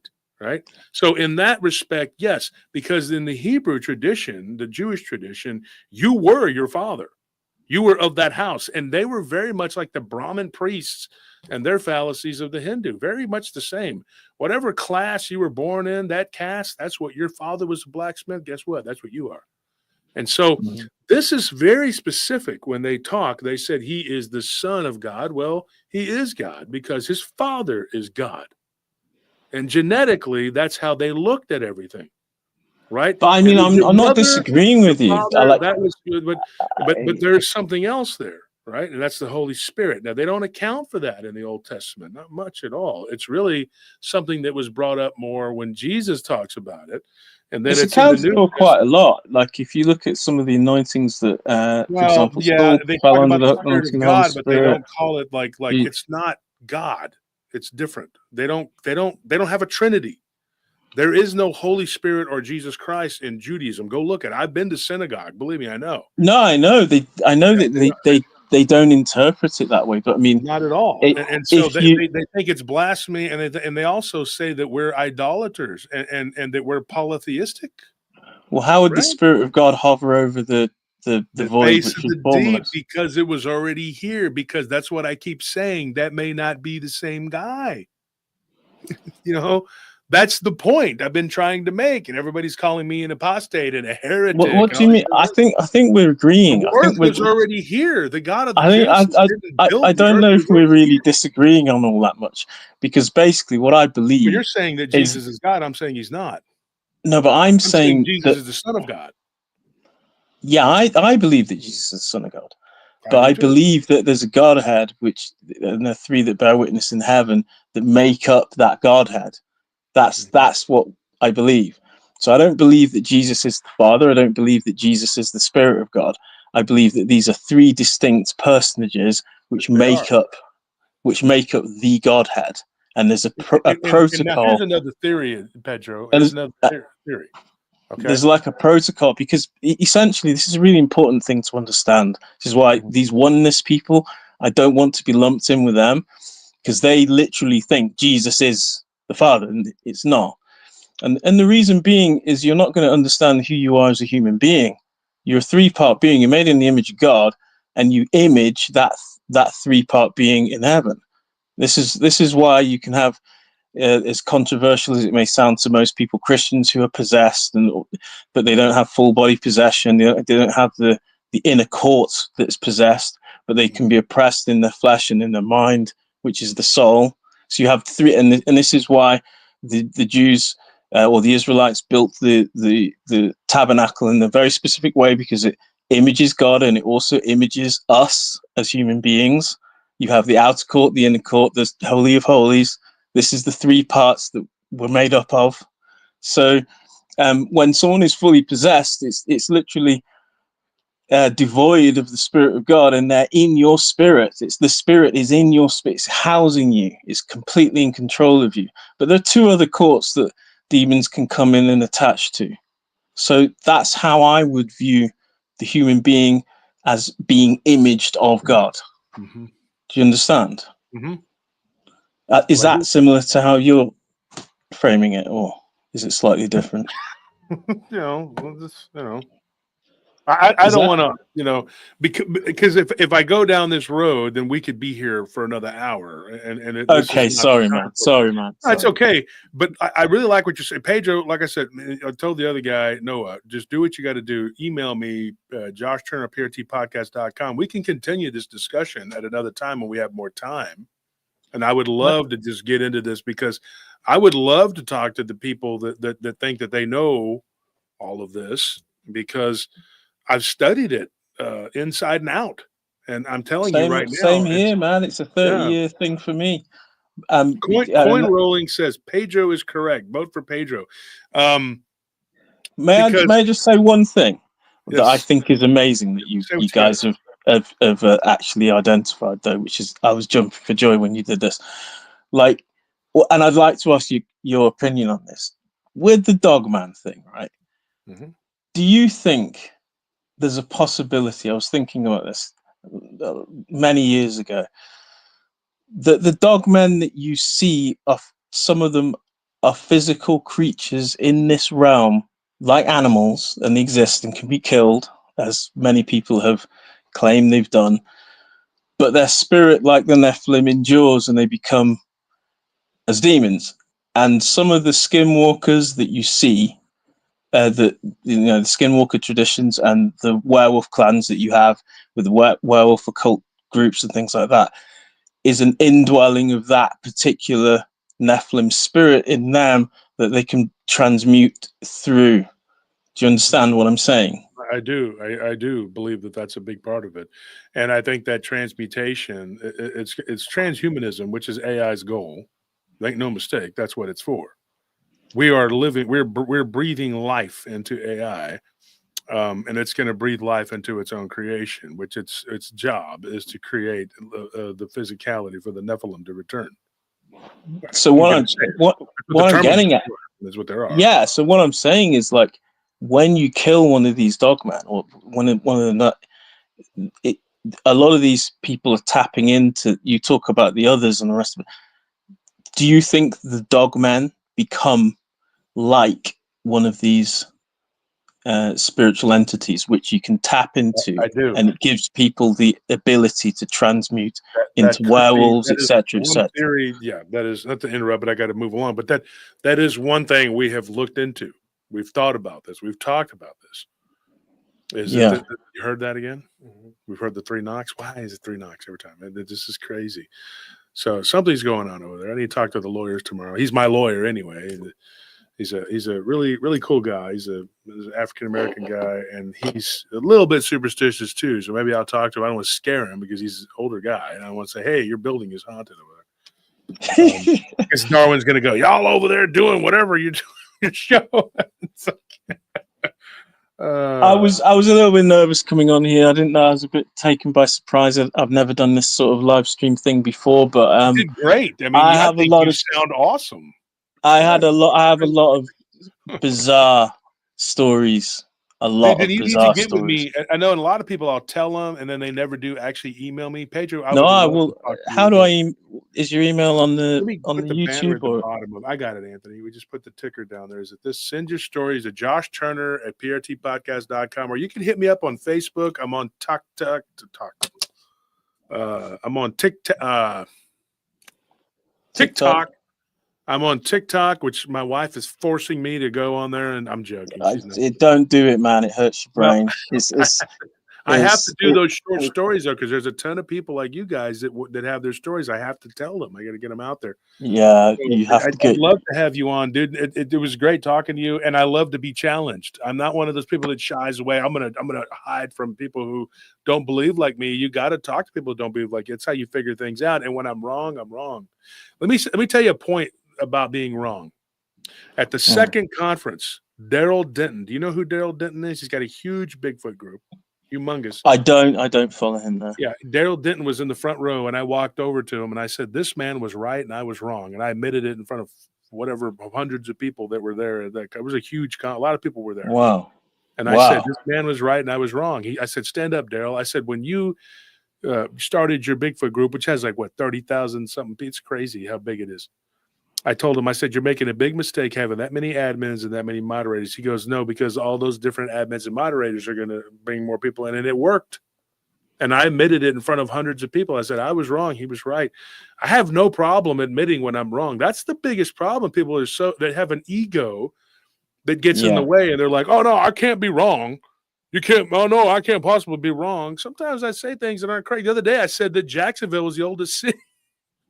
And immediately the chat was like, "Shut up. It was St. Augustine. You just got blasted. You're live. You can't go, hey." It is what it is. It just take your lumps and go on. People think that I'm like, "Oh, I'm butthurt. I'm not lose sleep because I'm got a picture of me looking fat." I don't care. I don't give a crap. The bottom line is, Pedro, you believe what you believe, and you stand your ground on what you believe. until someone can prove you wrong. And Coin Roll Fishing says Pedro is correct. Pedro's correct.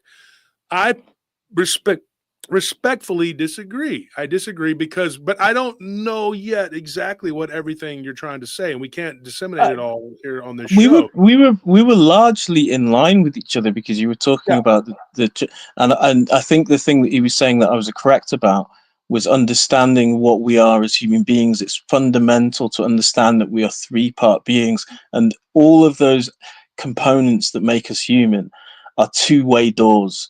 It's a continuum. It's not like your spirit is so separated from your mental faculties and your body is separated from your spirit. It's such a continuum. It's a perfectly aligned thing, It was made a certain way to capture energy. So one influences the other. They come in and they attack it from multiple angles, right? So the point I was trying to make is with linking the tabernacle and the human being and the Godhead, is that those 3 things are direct. You look into it, do your research about the tabernacle. It's very interesting. It is, and they basically the different metals and the different gems that they use. They put them in certain places, and it was it's an image of. You are the image of God. That's what it means. It's not an anthropomorphic, but the thing is, two-limbed person with a gems. beard on the throne.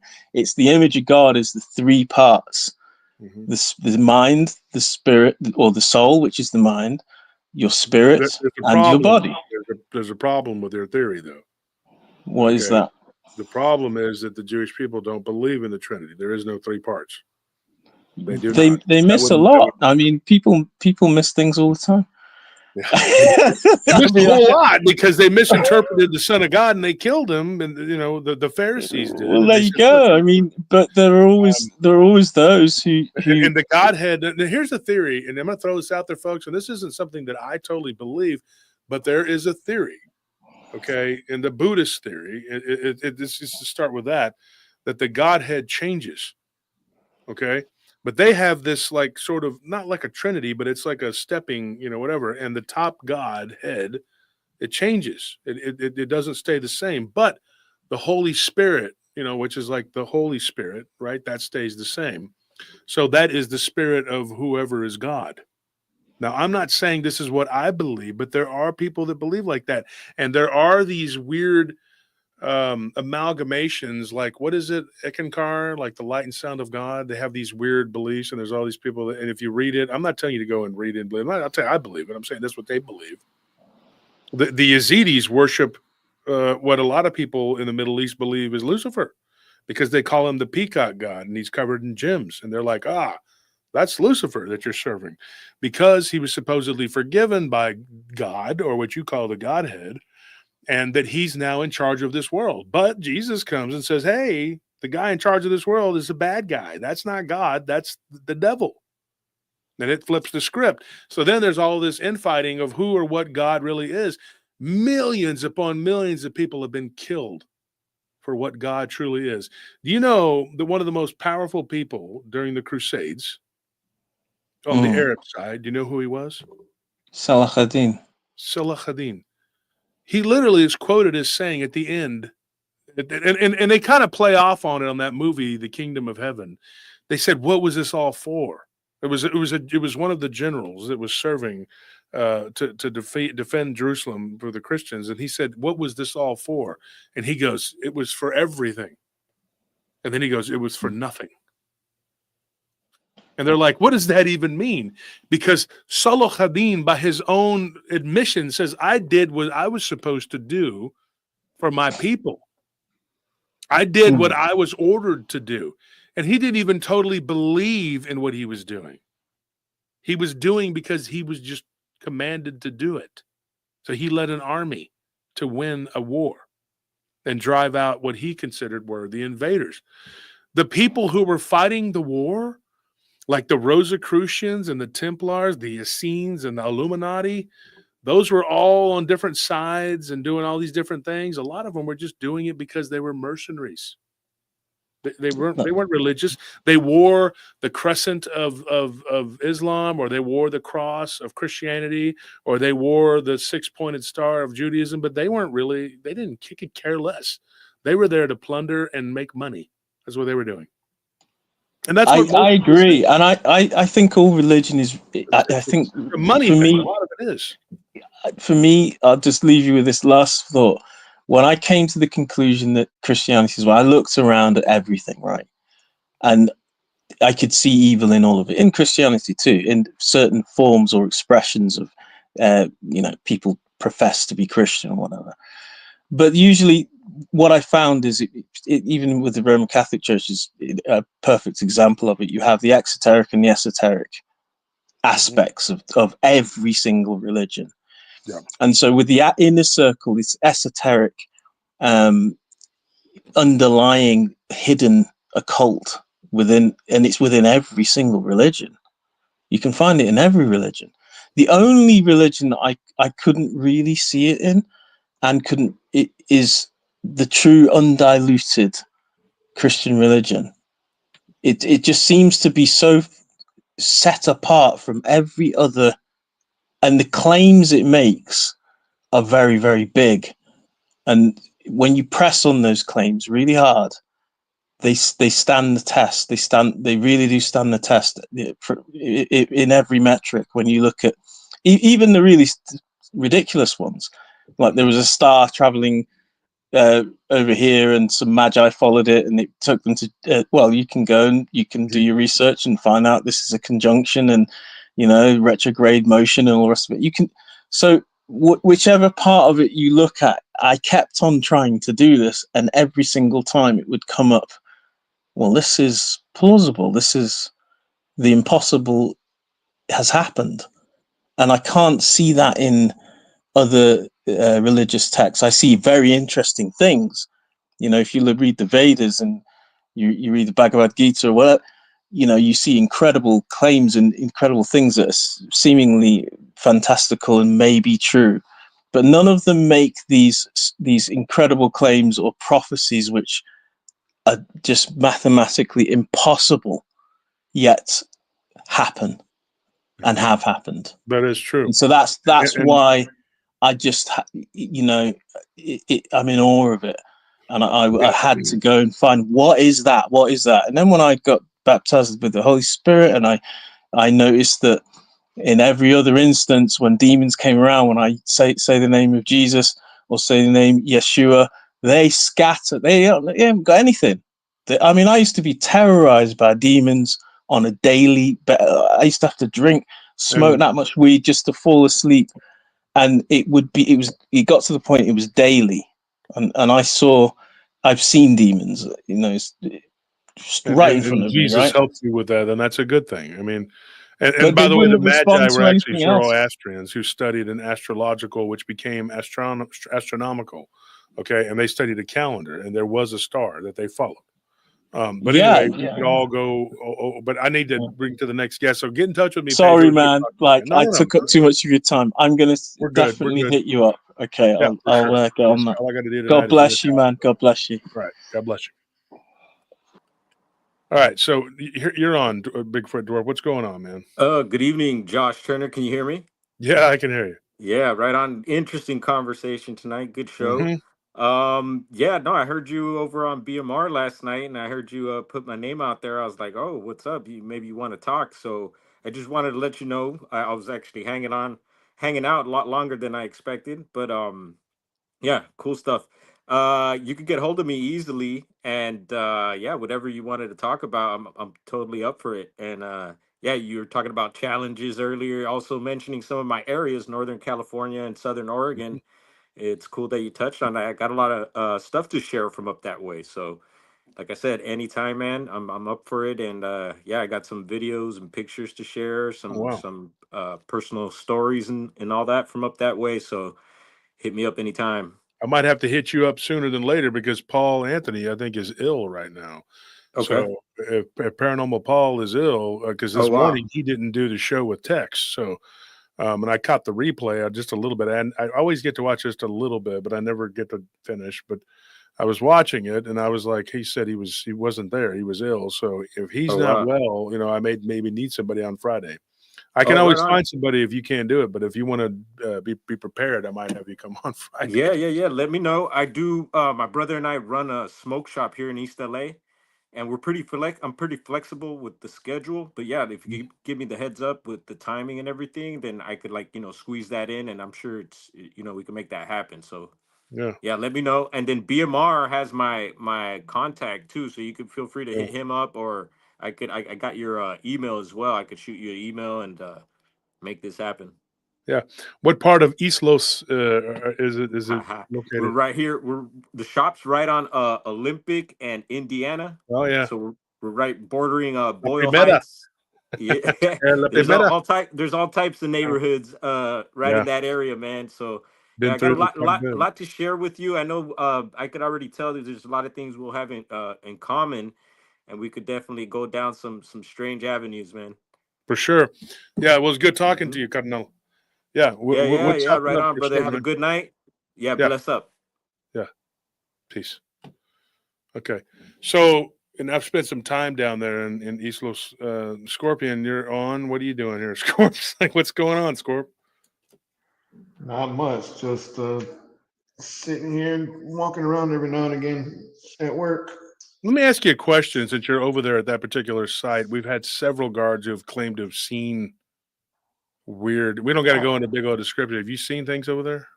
Well, I mean, I put it in the chat the other day that going up from to that little landing between the third and fourth floor. Uh-huh.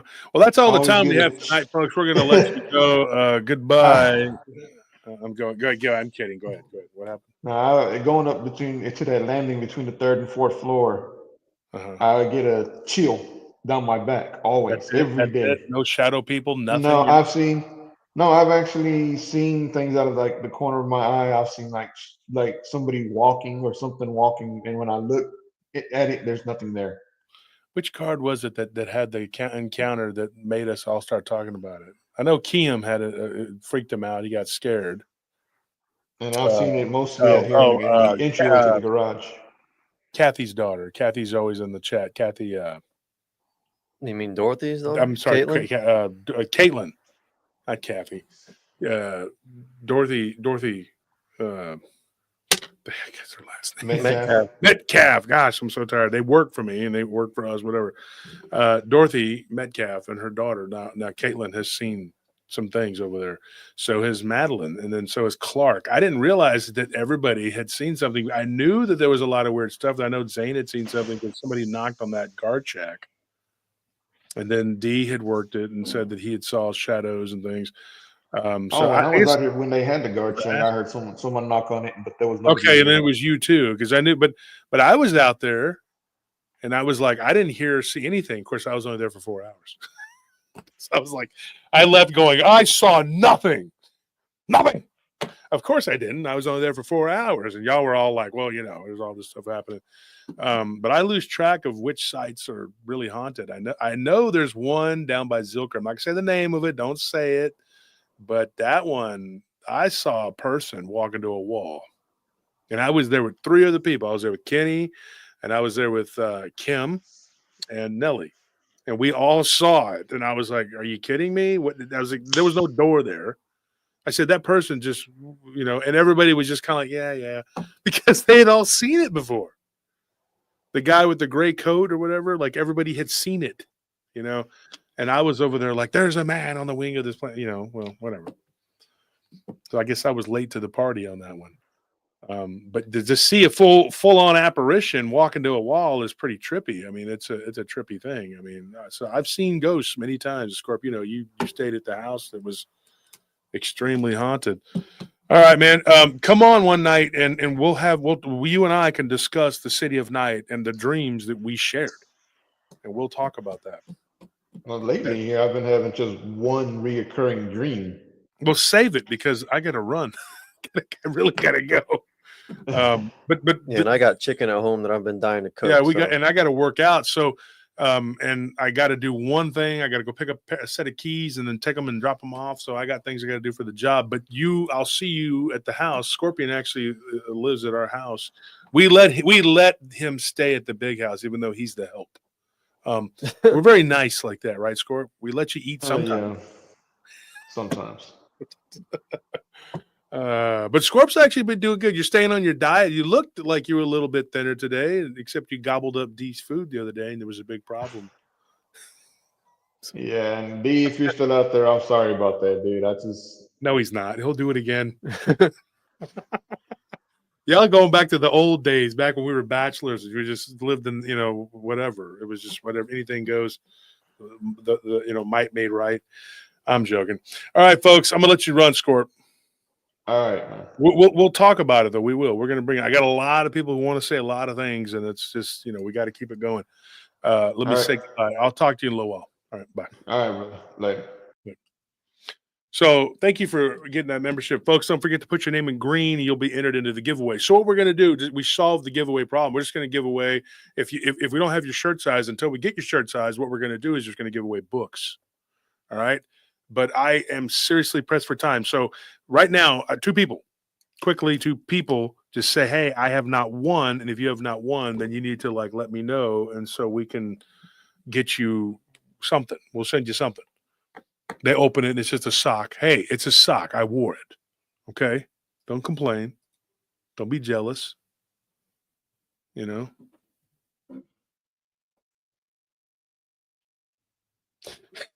It's going to be first come, first serve. So the first two members who say, hey, I haven't won, you win.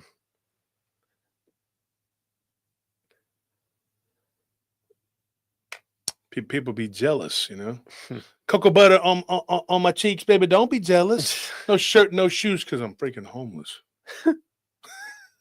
I'm sexy and I'm homeless.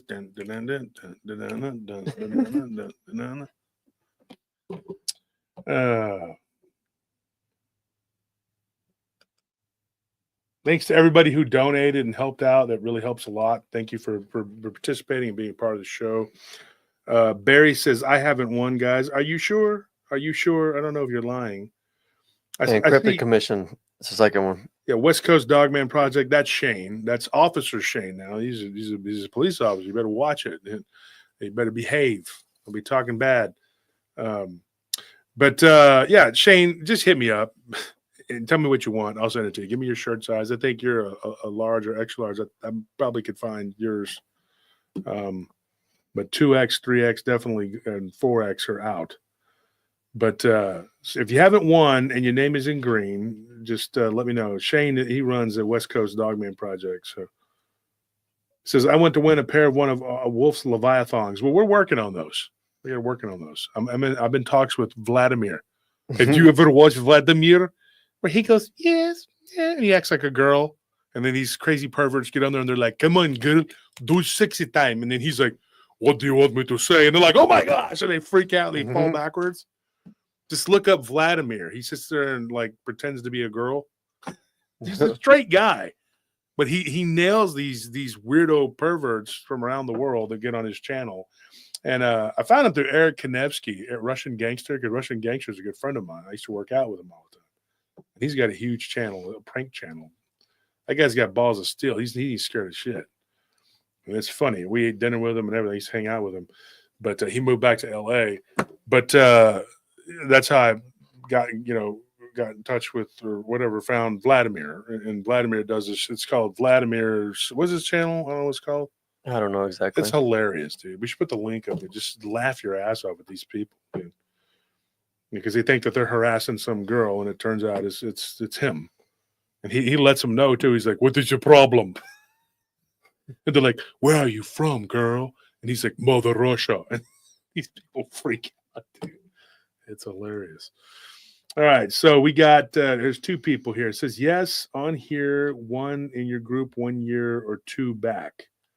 Okay, so you've won, but that doesn't mean that you can't win again. So we're going to go ahead and just make sure you tell us what you won so we know that you didn't, Yeah, so we don't send you the same thing, whatever. And make sure you follow the instructions that are scrolling at the bottom So we got Barry and Cryptid Commission. Cryptid Commission has never won. I thought Cryptid Commission won recently.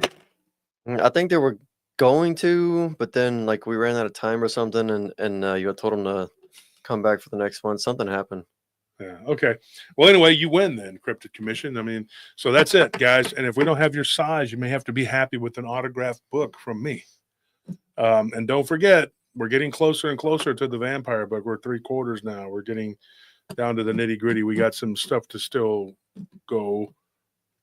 And there's some stuff that I don't know if we should put in there. I'm debating about what we should put in and what we shouldn't, because we're going to get attacked either way.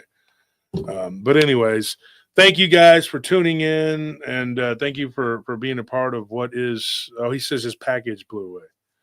Okay, so thank you for being a part of the show. Tomorrow night we're off. We don't have anything going on. So what we're doing is we're dropping the podcast episode, which is really for the people on Spotify and all those other whatever.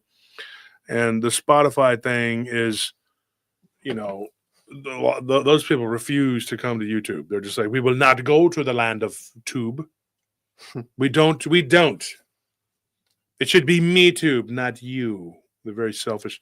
And so they refuse. They just will not watch YouTube. And some of them really would have told me they will not watch YouTube. They will not look at it. They're like, brother, brother. They just won't do it. They're just, they're not going to do it. They can't do it. They won't do it. They can't do it. So that's really for them. But there is a lot of information that we didn't go over with Ron on the live. So check it out tomorrow night. Ron Moorhead. And then on Friday, we'll be back. We have a guest. If it's not Paranormal Paul, then it'll be Bigfoot Dwarf, or it could be, whoever we could, if Dwarf's busy. If not, we'll get him on her. And, I have 2 other people who've already said that they could come on but I don't want them to rearrange your schedule for me. And if not, we'll just do another call-in. I mean, there's 1 million people trying to get in and tell their stories. There's no shortage. There's not. I can't understand these people say, I don't have stories. How do you not have stories? Do you not have clothes? Even homeless people wear clothes, and they're just like, I just don't have shoes. I don't have clothes. I don't drink food or eat water. It's very alien to me. Can't understand it. But so anyway, we're going to run, folks. You got the people who won everything. Congratulations. And also thank you to everybody who joined the membership. Get a membership. Your name will be in green. You can do the giveaway. And then what else do we need to say? Sunday, don't forget, Sunday we'll have another big show. It'll be whatever. And so we'll revisit the encounters that were told tonight because Donnie, the guy that gave me those stories, he is got a lot of other stuff that happened to him. Right. And if you were on the show earlier and you need to come back and tell some more stories or whatever, because you're an experiencer, then do what you got to do. Come back or hit me up and we can talk and I can retell some of your encounters. All right. So however you want to do it. All right. Thank you folks for tuning in. We love you. We really do. Thank you. You make life bearable. Good night.